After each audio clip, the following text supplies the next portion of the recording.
പ്രിയപ്പെട്ട കൂട്ടുകാരെ, നമ്മൾ NTPCയുടെ ജിയോഗ്രഫിയുടെ ക്വസ്റ്റ്യൻസിൻ്റെ ഡിസ്കഷനിലാണ്. അതിൽ നമ്മൾ രണ്ടാം ഭാഗത്തിലേക്ക് നമ്മളിന്ന് കടക്കുകയാണ്. അടുത്ത ചോദ്യത്തിലേക്ക് നമ്മളിപ്പോൾ കടക്കാനായിട്ട് പോവുകയാണ്. ഇതിന് തൊട്ട് മുൻപ് നമ്മൾ കണ്ടിട്ടുള്ള ചോദ്യം എന്തിനെക്കുറിച്ചായിരുന്നു? നമ്മൾ മൊത്തത്തിലുള്ള ഭൂമിയുടെ മൊത്തത്തിലുള്ള സിസ്റ്റത്തിൽ ഇൻറ്റേർണൽ സിസ്റ്റത്തിനെ കുറിച്ചിട്ടുള്ള ഒരു വളരെ ക്വിക്കായിട്ടുള്ള വളരെ ഇൻഫോർമേറ്റീവ് ആയിട്ടുള്ളൊരു ഭാഗമാണ് നമ്മൾ തൊട്ട് മുൻപുള്ള ക്ലാസ്സിൽ നമ്മൾ കാണുകയുണ്ടായത്. അത് ഓർത്ത് വെച്ചുകൊണ്ട് എന്ത് ചെയ്യാം, അടുത്ത ഒരു ചോദ്യത്തിലേക്ക് നമുക്ക് കടക്കാം. എന്താണ് ചോദ്യം? What is the approximate contribution of mica in the formation of the earth's crest? ഇതാണ് ചോദ്യം. മനസ്സിലാവുന്നുണ്ടോ നിങ്ങൾക്ക്? അപ്പോൾ നമ്മൾ കോമ്പോസിഷൻ ഓഫ് എർത്ത് ക്രസ്റ്റ് നമ്മൾ കണ്ടിട്ടുണ്ട് അല്ലേ? ഇവിടെ പക്ഷേ ചോദിച്ചിരിക്കുന്നത് എന്താണ്? മൈക്കയെക്കുറിച്ചാണ് ചോദിച്ചിരിക്കുന്നത്. മനസ്സിലാവുന്നുണ്ടോ? നമ്മൾ composition of the earth crust എന്ന തലത്തിൽ നമ്മൾ എന്ത് കണ്ടിട്ടുണ്ട്? ഓക്സിജൻ ആണ്. അത് എർത്തിൻ്റെ എന്താണ്? ക്രസ്റ്റിനെ കുറിച്ചാണ് ചോദിക്കുന്നത്. അത് പ്രത്യേകം ആലോചിക്കുക. ഹോൾ എർത്തിൻ്റെ കോമ്പോസിഷൻ അല്ല ചോദിക്കുന്നത്. അവിടെ ഒന്നാം സ്ഥാനത്ത് അയേൺ വരും. മനസ്സിലാവുന്നുണ്ടോ? ഹോൾ എർത്ത് ചോദിക്കേണ്ട അയേൺ വരും. പക്ഷേ ക്രസ്റ്റിൻ്റെ ഈ ഏറ്റവും മുകളിൽ എന്താ പറയുന്നത്, ഏറ്റവും ചെറിയ പാളിയായിട്ടുള്ള ക്രസ്റ്റ് മാത്രം നോക്കുകയാണെങ്കിൽ അതിൻ്റെ കോമ്പോസിഷൻ നോക്കുക. അതിൻ്റെ താഴത്തേക്ക് പിന്നെ മാൻഡിൽ കിടക്കുന്നുണ്ട്, അതിൻ്റെ താഴത്തേക്ക് പിന്നെ കോറ് കിടക്കുന്നുണ്ട് അല്ലേ? ഏറ്റവും മുകളിലെ ഭാഗമാണ് ഇത് ക്രസ്റ്റ് എന്ന് പറയുന്നത്. അപ്പോൾ ഈ ക്രസ്റ്റിൻ്റെ കോമ്പോസിഷനിൽ ഉള്ള മൈക്കയുടെ എന്താ പറയുന്നത് അപ്രോക്സിമേറ്റ് കോൺട്രിബ്യൂഷൻ എന്താണെന്ന് ചോദിക്കുന്നത്. അപ്പോൾ നിങ്ങൾ ചിലരിൽ എങ്കിലും അയ്യോ മൈക്ക എന്ന് പറഞ്ഞിട്ടൊന്നും നമ്മളിവിടെ കണ്ടിട്ടില്ലല്ലോ എന്ന് ചിലരെങ്കിലും വിചാരിച്ചിട്ടുണ്ടാകും. പക്ഷേ മൈക്ക അടിസ്ഥാനപരമായിട്ട് എന്താണ്? ഇതുപോലത്തെ ജസ്റ്റ് ഒരു എലമെൻ്റ് എന്നൊരു തലത്തിലല്ല കിടക്കുന്നത്. എലമെൻറ്റുകളാണ് ചോദിച്ചിരുന്നതെന്നുണ്ടെങ്കിലോ നമുക്കറിയാം ഓക്സിജനാണ് 46.6% ഉള്ളത്. കാരണം നമ്മൾ പിന്നീട് കാണുന്ന സിലിക്കൺ ആകട്ടെ, അലുമിനിയം ആകട്ടെ, അയേൺ ആകട്ടെ, ഇവയെല്ലാം അവയുടെ ഓക്സൈഡ്സിൻ്റെ രൂപത്തിലാണ് നമുക്ക് കാണാൻ സാധിക്കുന്നത്. അപ്പോൾ ഓക്സിജൻ ഇവയോടെല്ലാം ചേർന്നാണ് കിടക്കുന്നത്. ഒരു എലമെൻറ്റുകളുടെ കാര്യം നോക്കുന്ന സമയത്ത് ഓക്സിജനാണ് ഏറ്റവും അധികം ബൈ വെയിറ്റ് നമുക്ക് കാണാൻ പറ്റുന്നത്. 46.6% ബൈ വെയിറ്റ് ആരാണ്? ഓക്സിജനാണ് കിടക്കുന്നത്. രണ്ടാം സ്ഥാനമാണ് സിലിക്കൺ 27%. മൂന്നാം സ്ഥാനം അലുമിനിയത്തിനാണ് 8%, 8.13%. അയേൺ 5%. കാരണം എന്താ? നമ്മൾ പഠിച്ചിരുന്നു അല്ലേ? നമ്മൾ ക്ലാസ്സുകൾ കൂട്ടുകാർക്ക് ഓർമ്മയുണ്ടെങ്കിൽ നിങ്ങൾക്കറിയാം അയേൺ ഇതിൽ റിലേറ്റീവ്ലി ഭാരം കൂടിയ ആളാണ്. പണ്ട് എർത്ത് എങ്ങനെയായിരുന്നു കിടക്കണ്ടായിരുന്നു കൂട്ടുകാരെ? പണ്ട് എർത്ത് ഇങ്ങനെ തിളച്ച് മറിയുന്ന ഒരു ഗോളമായിരുന്നു അല്ലേ? പിന്നീടാണ് പതുക്കെ തണുത്ത് തുടങ്ങുന്നത്. തണുത്ത് തുടങ്ങുമ്പോൾ ആദ്യം തണുക്കുന്നത് ഏത് ഭാഗമായിരിക്കും? ആദ്യം തണുക്കുന്നത് ഏറ്റവും പുറമേയുള്ള ഉപരിതലത്തിലെ സർഫേസിൻ്റെ ഭാഗമായിരിക്കും ആദ്യം തണുക്കുക. എർത്തിൻ്റെ കാര്യത്തിലും അത് തന്നെയാണ് സംഭവിച്ചത്. തണുത്ത് തുടങ്ങിയപ്പോൾ ആദ്യം ഈ ഉപരിതലം തണുത്തു. പക്ഷെ താഴത്തോട്ട് എന്താണ്? അത്ര പെട്ടെന്ന് തണുത്തിട്ടില്ല. അതുകൊണ്ട് തന്നെ നമുക്ക് താഴത്തേക്ക് പോകുമ്പോൾ ലാവയുടെ ഭാഗങ്ങൾ കാണാൻ പറ്റും. എസ്റ്റനോസ്ഫിയർ എന്ന് പറഞ്ഞിട്ട് നമ്മൾ ലാവാ ഭാഗങ്ങൾ ഇവിടെ കാണുന്ന കാര്യം നമ്മൾ പറഞ്ഞിട്ടുണ്ട്. ഈ തണുത്ത ഭാഗങ്ങളോ നിങ്ങൾ പാടങ്ങളും മറ്റും കണ്ടിട്ടില്ലേ കൂട്ടുകാരെ? പാടങ്ങളും മറ്റും എന്താണ്? നല്ല വെള്ളമൊക്കെ ഉള്ള രീതിയിൽ അങ്ങനെ കുഴഞ്ഞു മറിഞ്ഞ് കിടന്നതിന് ശേഷം വേനൽക്കാലം തുടങ്ങുമ്പോൾ എന്ത് ചെയ്യും? വിണ്ട് കീറാൻ തുടങ്ങും അല്ലേ? തണുക്കുന്ന സമയത്ത് അവ വിണ്ട് കീറാൻ തുടങ്ങും. ഇതുപോലെ നമ്മുടെ ക്രസ്റ്റും എന്ത് ചെയ്തിട്ടുണ്ട്? വിണ്ട് കീറിയിട്ടുണ്ട്. ആ വിണ്ട് കീറിയ ഭാഗങ്ങളെയാണ്. ക്രസ്റ്റ് മാത്രമാണോ? അല്ല. ക്രസ്റ്റും അതിന് താഴെ മാൻഡലിൻ്റെ കുറച്ച് മുകളിലെ ഭാഗവും കൂടി ചേർന്ന ഇത്രയും പോർഷൻസ് പല വിണ്ട് കീറി പ്ലേറ്റുകളായി തിരിഞ്ഞിട്ടുണ്ട് അല്ലേ? അപ്പോൾ ഈ മുകളിലെ ക്രസ്റ്റിനെയും മാൻഡിലിൻ്റെ ജസ്റ്റ് അപ്പർ പോർഷനെയും ചേർത്ത് നമ്മൾ പറയുന്ന പേരായിരുന്നു എന്ത്? ലിത്തോസ്ഫിയർ. ചോദിച്ച ചോദ്യമാണ്, നിങ്ങൾക്ക് ഓർമ്മയുണ്ടാവുമെന്ന് വിശ്വസിക്കുന്നു. ലിത്തോസ്ഫിയർ. ഈ ലിത്തോസ്ഫിയർ എന്ത് ചെയ്യുന്നു? മുകളിങ്ങനെ മുറിഞ്ഞ് വിണ്ട് കീറിയിട്ട് പല പ്ലേറ്റുകളാക്കി. ഈ പ്ലേറ്റുകളാണ് അതിന് തൊട്ട് താഴെയുള്ള ലിത്തോസ്ഫിയറിൻ്റെ തൊട്ട് താഴെയുള്ള എസ്തനോസ്ഫിയറിൻ്റെ മുകളിൽ. എസ്തനോസ്ഫിയർ എങ്ങനെയാണ്? പ്ലാസ്റ്റിക് സ്റ്റേജിൽ അല്ലേ? നമ്മളുടെ ലാവയുടെയും മറ്റും എന്താണ് ഉത്ഭവ കേന്ദ്രം എന്ന് നമ്മൾ പറയുന്ന എസ്തനോസ്ഫിയർ കിടക്കുന്നുണ്ട് അവിടെ. അപ്പോൾ ഈ എസ്തനോസ്ഫിയറിൻ്റെ മുകളിൽ ഈ പ്ലേറ്റുകൾ കിടക്കുന്നു. അതിന് മുകളിലുള്ള ഈ പ്ലേറ്റുകളാണ് അങ്ങോട്ടും ഇങ്ങോട്ടും നീങ്ങുന്നതും വൻകരകളെ സൃഷ്ടിക്കുന്നതും കടലുകളെ നികത്തുന്നതും പുതിയ കടലുകൾ ഉണ്ടാകുന്നതും ഒക്കെ ചെയ്യാനായിട്ട് കാരണമാകുന്നതെന്ന് നമുക്കറിയാം അല്ലേ?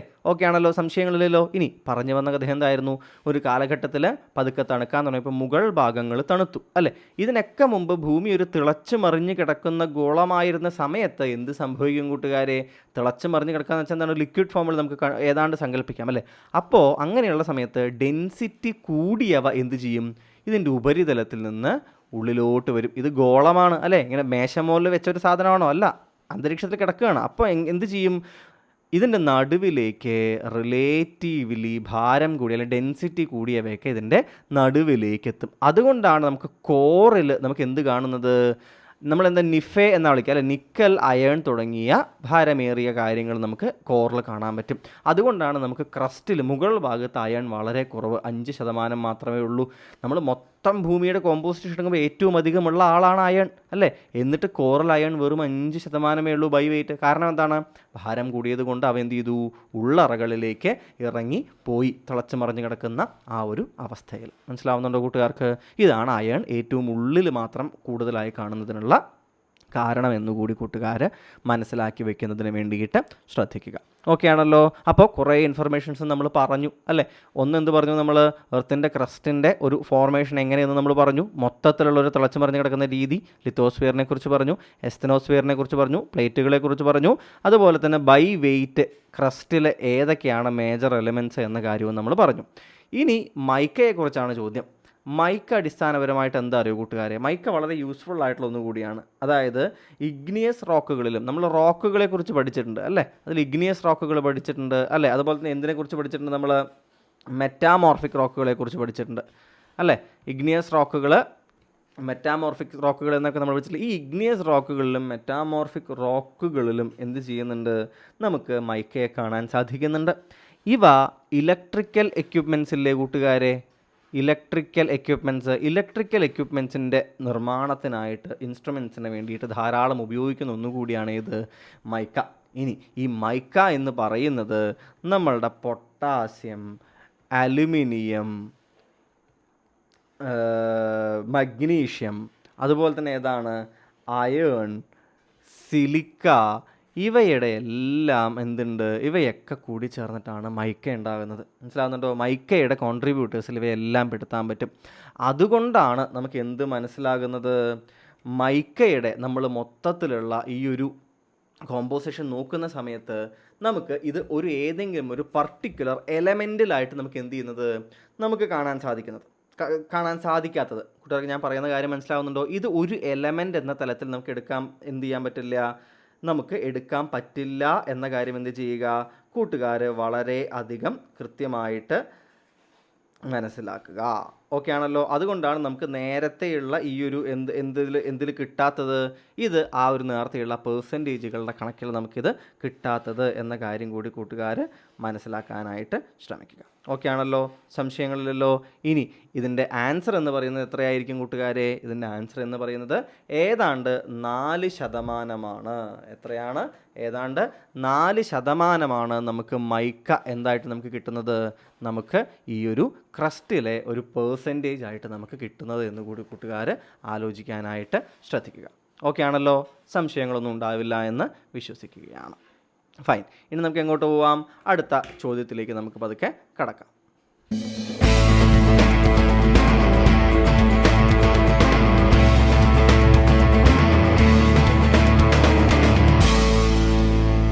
അപ്പോൾ ആ കാര്യം ഓക്കെ ആണല്ലോ? സംശയങ്ങളൊന്നും ഉണ്ടാവില്ല എന്ന് വിശ്വസിക്കുകയാണ്. അടുത്ത ചോദ്യത്തിലേക്ക് നമ്മൾ എന്ത് ചെയ്യുന്നു? കടക്കാനായിട്ട് പോവുകയാണ്.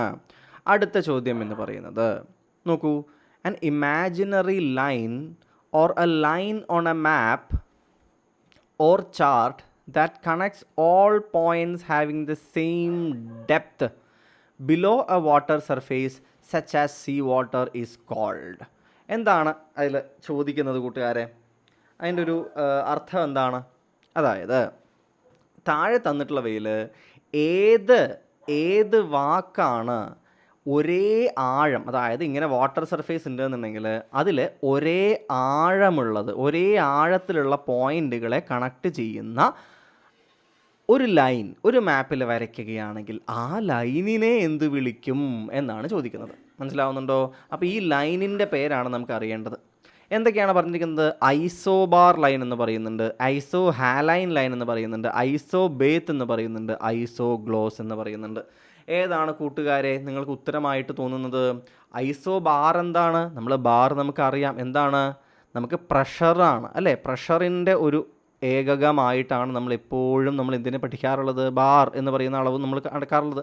അതുകൊണ്ട് തന്നെ ഒരേ പ്രഷറുള്ള ഭാഗങ്ങളെ കണക്ട് ചെയ്യുന്നതാണ് ഐസോബാർ. ഐസോ ഹാലൈൻ എന്ന് പറയുന്നത് എന്താണ്, സെലൈനിറ്റിയുടെ അല്ലേ, ഐസോ ഹാലൈൻ എന്ന് പറയുന്ന അളവ് സെലൈനിറ്റിക്ക് വേണ്ടിയിട്ടാണ് നമ്മൾ ഉപയോഗിക്കാറുള്ളത് നമുക്കറിയാം. അപ്പോൾ അത് തീർച്ചയായിട്ടും എന്താവില്ല, അത് നമുക്ക് ആവില്ല എന്ന കാര്യം നമുക്ക് അറിയാനായിട്ട് പറ്റും. അതായത് ഈക്വൽ സാലിനിറ്റി ഒരു അക്വാറ്റിക് സിസ്റ്റത്തിൽ ഇപ്പോൾ ഇങ്ങനെ എന്താ പറയുന്നത്, ഒരു വലിയ ജലം കെട്ടിക്കിടക്കുന്ന ഒരു ഭാഗമുണ്ട്, ഒരു പോർഷൻ എന്ന് വിചാരിക്കുക. അതിൽ ഐസോ ഹാലൈൻ ലൈനുകൾ നമ്മൾ നോക്കുമ്പോൾ ഇങ്ങനെ ആയിരിക്കും ചിലപ്പോൾ എന്ത് ചെയ്യുക, അവിടെ കണക്ട് ചെയ്യുന്നുണ്ടാവുക, അല്ലെങ്കിൽ ഏതാണോ ഷേപ്പ് ആ ഷേപ്പിലായിരിക്കും കണക്ട് ചെയ്യുന്നുണ്ടാവുക. കാരണം എന്താണ്, ഇപ്പോൾ ഇവിടെ എന്തായിരിക്കും, ഇതിന് ഇപ്പോൾ എന്താ പറയുക 5 എന്നായിരിക്കും, ഇത് ചിലപ്പോൾ 4 എന്നായിരിക്കും, ഇത് ചിലപ്പോൾ എന്തായിരിക്കും 3 എന്നായിരിക്കും, ഇത് ചിലപ്പോൾ 2 എന്നായിരിക്കും. ഞാൻ വെറുതെ ഒരു അളവ് കൊടുക്കുകയാണ്. അതായത് ഈ 5 എന്ന് പറയുന്ന അളവുള്ള പോയിന്റുകളെയൊക്കെ ചേർത്ത് നമ്മൾ ഒരു വര വരയ്ക്കും, 4 എല്ലാം ചേർത്ത് മറ്റൊരു വര വരയ്ക്കും, 3 ചേർത്തിട്ട് മറ്റൊരു വര വരയ്ക്കും. മനസ്സിലാവുന്നുണ്ടോ കൂട്ടുകാർക്ക്? ഇപ്പോൾ ഇത് ഏറ്റവും കൂടുതൽ ഉപയോഗിക്കാറുള്ളത് അടിസ്ഥാനപരമായിട്ട് നിങ്ങൾക്ക് ഏറ്റവും എളുപ്പം ഇതിനെക്കുറിച്ചുള്ള കൺസെപ്റ്റ് മനസ്സിലാക്കണം. പർവ്വതങ്ങളുടെ ഹൈറ്റ്, ഇപ്പോൾ ഒരേ ഹൈറ്റുള്ള ഭാഗങ്ങൾ നോക്കുകയാണെന്ന് വെച്ചാൽ ഇതിങ്ങനെ എന്ത് ചെയ്യും, നിങ്ങൾക്ക് കോണ്ടൂർ ലൈനുകൾ വെച്ച് ഇങ്ങനെ കണക്ട് ചെയ്ത് നിങ്ങൾക്ക് കാണാൻ പറ്റും. എന്താ കോണ്ടൂർ ലൈനുകൾ കൊണ്ട് ചെയ്യുന്നുണ്ടാവുക, എന്നിട്ട് ഇവർ രേഖപ്പെടുത്തി ഇവിടെ എന്ത് ചെയ്യും, ഇവരിവിടെ 250 എന്ന് എഴുതിയിട്ടുണ്ടാവും, ഇവിടെ ഇവർ 500 എന്ന് എഴുതും, ഇവിടെ ചിലപ്പോൾ എന്തായിരിക്കും 750 ആയിരിക്കും ഇവിടെ ഉണ്ടാവുക, ഇത് 1000 ആയിരിക്കും, ഇത് എന്തായിരിക്കും 1250 ആയിരിക്കും. എൻ്റെ അർത്ഥം എന്താ, ഈ വരകളൊക്കെ 1250 മീറ്ററിനെ സൂചിപ്പിക്കുന്നതാണ്. ഇത് 1000 മീറ്ററിന്, 750 മീറ്ററിന്, 500 മീറ്ററിന്, 250 മീറ്ററിന്. മനസ്സിലാവുണ്ടോ? അപ്പോൾ നിങ്ങൾ ആലോചിച്ച് നോക്കൂ, ഒരു പർവ്വതത്തിൻ്റെ മുകളിൽ നിന്ന് നിങ്ങൾ താഴത്തേക്ക് നോക്കുമ്പോൾ ഇങ്ങനെ തന്നെയല്ലേ തോന്നുക, ഇങ്ങനെയാണ്, ഇങ്ങനെ പർവ്വതത്തിൻ്റെ ഷേപ്പ് കാണില്ല. ഇതിനെ നിങ്ങൾ നേരെ സൈഡ് വ്യൂവിൽ നിന്ന് മാറ്റിയാൽ നിങ്ങൾക്ക് എന്ത് ചെയ്യും, നിങ്ങൾക്ക് ഇതേ സാധനത്തിനെ നിങ്ങൾ സൈഡ് വ്യൂവിലേക്ക് മാറ്റിയാൽ നിങ്ങൾക്ക് എന്ത് ചെയ്യും, ഇങ്ങനെ ഒരു പർവ്വതം നിങ്ങൾക്ക് വളരെ കൃത്യമായിട്ട് കിട്ടും. നിങ്ങൾക്ക് മനസ്സിലാവുന്നുണ്ട് കൂട്ടുകാരെ, വളരെ കൃത്യമായിട്ട് നിങ്ങൾക്കൊരു പർവ്വതം നിങ്ങൾക്ക് ലഭിക്കും കൃത്യമായിട്ട്. ഓക്കെ, അതായത് ഈ അടിയിലെ ഈ ഒരു ഭാഗത്തിനില്ലേ, ഈ ഭാഗത്തിനെ എല്ലാത്തിനെയും കൂടി ചേർത്ത വരെയാണ് നിങ്ങൾക്ക് ഏറ്റവും പുറത്ത് കാണുന്നത്. മനസ്സിലാവുന്നുണ്ടോ? അടുത്തെന്ന് വെച്ച് കഴിഞ്ഞാൽ തൊട്ടടുത്ത ഹൈറ്റിലെ എല്ലാത്തിനെയും കൂടി കണക്ട് ചെയ്ത ഒരു വരയാണ് അടുത്ത സർക്കിളല്ല ആ ഷേപ്പ് കാണുന്നത്. ഇങ്ങനെയുള്ള വരകളെയാണ് നിങ്ങൾക്ക് എന്ത് ചെയ്യുന്നത്, ഇവിടെ കാണാനായിട്ട് സാധിക്കുന്നത്. ഇവിടെ ഇതേ കൺസെപ്റ്റാണ് ഇവിടെ ഈ ഒരു ഐസോബാർ, ഐസോ ഹാലൈൻ, ഐസോബാത്തിൽ കിട്ടുന്നത്. ഇപ്പോൾ ഐസോ ഹാലൈൻ എന്താണ്, അത് ഒരേ സാലിനിറ്റി, അതായത് ലവണാംശം, ഉപ്പിൻ്റെ അംശമില്ലേ, അത് ഐസോ ഹാലൈൻ. മനസ്സിലാവുന്നുണ്ടോ കൂട്ടുകാർക്ക്? ഈ ഐസോ ഹാലൈനൊക്കെ എന്താണ്, ഐസോബാറൊക്കെ ഒരുപാട് മറ്റ് വേരിയബിൾസിൽ കൂടി ഡിപ്പെൻഡൻ്റ് ആണ്. ഇനി അടുത്ത ഏതാ വരുന്നത്, ഐസോബേത്ത് ആണ് വരുന്നത്. ഐസോബേത്ത് എന്താണെന്നാണ് കൂട്ടുകാർക്ക് തോന്നുന്നത്, ഇതാണോ ഈ ആൻസർ എന്ന് കൂട്ടുകാർക്ക് തോന്നുന്നുണ്ടോ? ഐസോബേത്ത് ആണോ ആൻസർ ഉണ്ടാവുക? എന്തായിരിക്കും ഐസോബാത്ത്? ഐസോബാത്ത് അടിസ്ഥാനപരമായിട്ട് എന്താണ്, ഒരേ ഡെപ്തിലുള്ള, അതായത് ഒരേ ഡെപ്തിൽ കിടക്കുന്ന പോയിന്റുകളെ, വാട്ടർ സർഫേസിൽ നിന്ന് ഒരേ ഡെപ്തിൽ കിടക്കുന്ന വസ്തുക്കളെ, പോയിന്റുകളെ കൂട്ടിച്ചേർത്ത് വരയ്ക്കുന്ന, അതാണ് ഐസോബാത്ത്. ഇതാണ് നമ്മുടെ ആൻസർ. മനസ്സിലാവുന്നുണ്ടോ കൂട്ടുകാർക്ക്? ഇനി നാലാമത് ഒരു വാക്ക് കൂടി എന്ത് ചെയ്യുന്നുണ്ട്, അവിടെ കിടക്കുന്നുണ്ട്. അപ്പോൾ എന്താണത്? ഐസോഗ്ലോസ് എന്നാണ് പറയുന്നത്. എന്താണ് ഐസോഗ്ലോസ്? ഇതെന്താ അറിയോ കൂട്ടുകാരെ? ഇത് ഒരു എന്താ പറയുക, ഒരു രാജ്യത്തിൻ്റെയോ ലോകത്തിൻ്റെയോ ഒരു മാപ്പ് എടുത്ത് വിചാരിക്കുക. അവിടെ ഏതാണ്ട് ഒരു ഡിസ്റ്റിങ്ക്റ്റ് ആയിട്ടുള്ള, എന്താ പറയുക, ലിംഗ്വിസ്റ്റിക് ഫീച്ചറുകൾ, അതായത് ഏതാണ്ട് ഒരുപോലെയുള്ള അതായത് അത് അച്ചടി പോലെ അതേപോലെ തന്നെ സംസാരിക്കണം എന്നല്ല, ചില അടിസ്ഥാനപരമായ സവിശേഷതകൾ ഉണ്ടാവില്ലേ ഭാഷകളുടെ, അതുപോലെ ഒരേ ഭാഷകൾ പോലെയുള്ള ലിംഗ്വിസ്റ്റിക് ഫീച്ചറുകൾ ഒരുപോലെ ഫോളോ ചെയ്യുന്ന ഇടങ്ങൾ ചേർത്ത് വരയ്ക്കുന്ന ഗ്ലോസറി എന്ന് കേട്ടിട്ടില്ലേ നിങ്ങൾ? ഗ്ലോസറി എന്ന് കേട്ടിട്ടില്ലേ നിങ്ങൾ? ഇംഗ്ലീഷ് ഗ്ലോസറി പഠിക്കണം എന്നൊക്കെ നിങ്ങൾ കേട്ടിട്ടില്ലേ? ഗ്ലോസ് മനസ്സിലാവുണ്ട്. ഗ്ലോസ് ഏതാണ്ട് ഡിസ്റ്റിങ്ക്റ്റ് ആയിട്ടുള്ള ലിംഗ്വിസ്റ്റിക് ഫീച്ചറുകൾ ഫോളോ ചെയ്യുന്ന ഇടങ്ങളെ ഒന്നിച്ച് ചേർത്ത് വരയ്ക്കുന്ന വരകളെയാണ് എന്ത് പറയുന്നത്, നമ്മൾ ഈ രീതിയിലുള്ള ഐസോഗ്ലോസ് എന്ന വാക്കുകൊണ്ട് നമ്മൾ ഉദ്ദേശിക്കുന്നത്. മനസ്സിലാവുന്നുണ്ട് കൂട്ടുകാർക്ക്? ഈ കാര്യം എന്ത് ചെയ്യുക, കൂട്ടുകാർ കൃത്യമായിട്ട് മനസ്സിലാക്കുക. ഇതിനെ നമ്മൾ പലപ്പോഴും ഏത് രീതിയിൽ ഒരു boundary between 2 distinct linguistic regions എന്ന രീതിയിൽ നമ്മൾ എന്ത് ചെയ്യാറുണ്ട്, എടുക്കാറുണ്ട്. മനസ്സിലാവുന്നുണ്ട് കൂട്ടുകാർക്ക്? ഈ വര നമുക്കൊരു ബൗണ്ടറി ആയിട്ട് എടുക്കാം. മനസ്സിലാവുന്നുണ്ടോ കൂട്ടുകാർക്ക്? ഈ വരയുടെ എന്തായിരിക്കും, ഈ വര എന്ന് പറയുന്നത് ഒരു boundary line between 2 distinct linguistic regions ആയിട്ട് എന്ത് ചെയ്യാൻ പറ്റും, എടുക്കാനായിട്ട് പറ്റും. മനസ്സിലാവുന്നത്? ഇതിൻ്റെ അപ്പുറം ഇപ്പുറം എന്തായിരിക്കും, കുറച്ച് വളരെ ഡിഫറെൻ്റ് ആയിട്ടുള്ള ലിംഗ്വിസ്റ്റിക് സ്വഭാവങ്ങൾ നമുക്ക് കാണാനായിട്ട് സാധിക്കും. മനസ്സിലാവുന്നുണ്ടോ കൂട്ടുകാർക്ക്?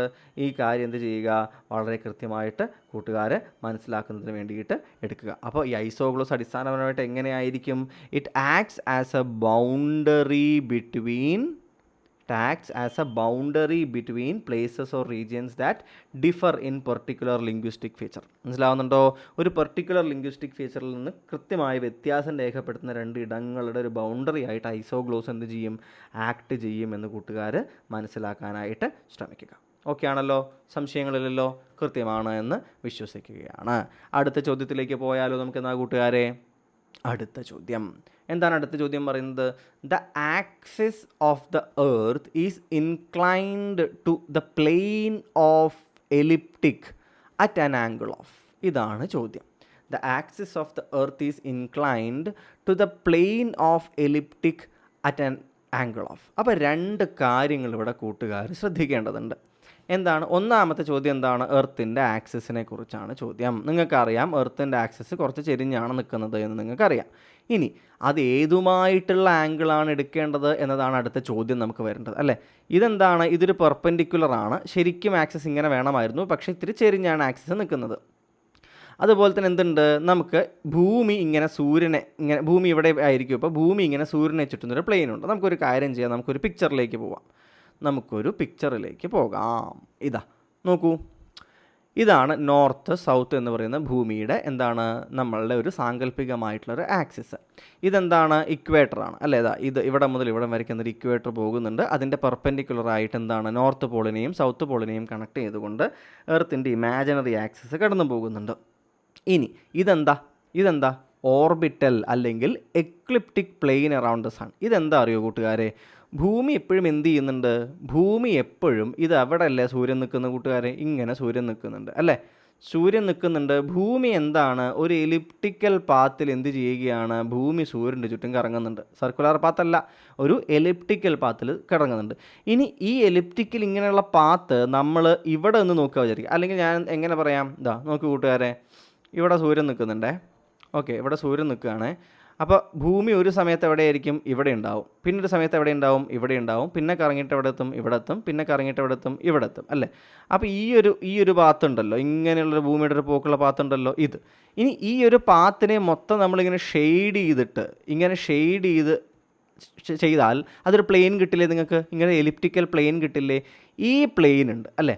ഈ പ്ലെയിൻ ഇവിടെ കിടക്കുന്നുണ്ട്. ഭൂമി എന്താണ്? ഈ പ്ലെയിനിൻ്റെ അതിർത്തിയിൽ കൂടെയാണ് ഭൂമി ഇങ്ങനെ സഞ്ചരിക്കുന്നത്. അതിൻ്റെ ഉള്ളത്തെ ഭാഗം ഷെയ്ഡ് ചെയ്ത് നമുക്കൊരു പ്ലെയിൻ കിട്ടി, അല്ലേ? ഇപ്പോൾ ആക്സിസ് എങ്ങനെയായിരിക്കും? ആക്സിസ് എപ്പോഴും ഇതെങ്ങനെ കിടക്കുന്നുണ്ടാവുക, അല്ലേ? ഈ പ്ലെയിനിൽ കൂടെ ഭൂമി എങ്ങനെ പോയാലും ഈ ആക്സിസ്, ഭൂമിയുടെ ആക്സിസ് എങ്ങനെയായിരിക്കും? ഒരേ ഷേപ്പിൽ ഒരേ ഇടത്തേക്ക് തന്നെ ചെരിഞ്ഞുകൊണ്ടിങ്ങനെ ഭൂമിയുടെ ആക്സിസ്, ഭൂമി ഇങ്ങനെ എന്താണ് കറങ്ങിയിട്ട് വരികയാണ്. ഓക്കെ ആണല്ലോ? ഇതാണ് പാത്ത്, ഭൂമിയുടെ പോകുന്ന പാത്ത് ഇതാണ്. ഇത്രയും മനസ്സിലായല്ലോ?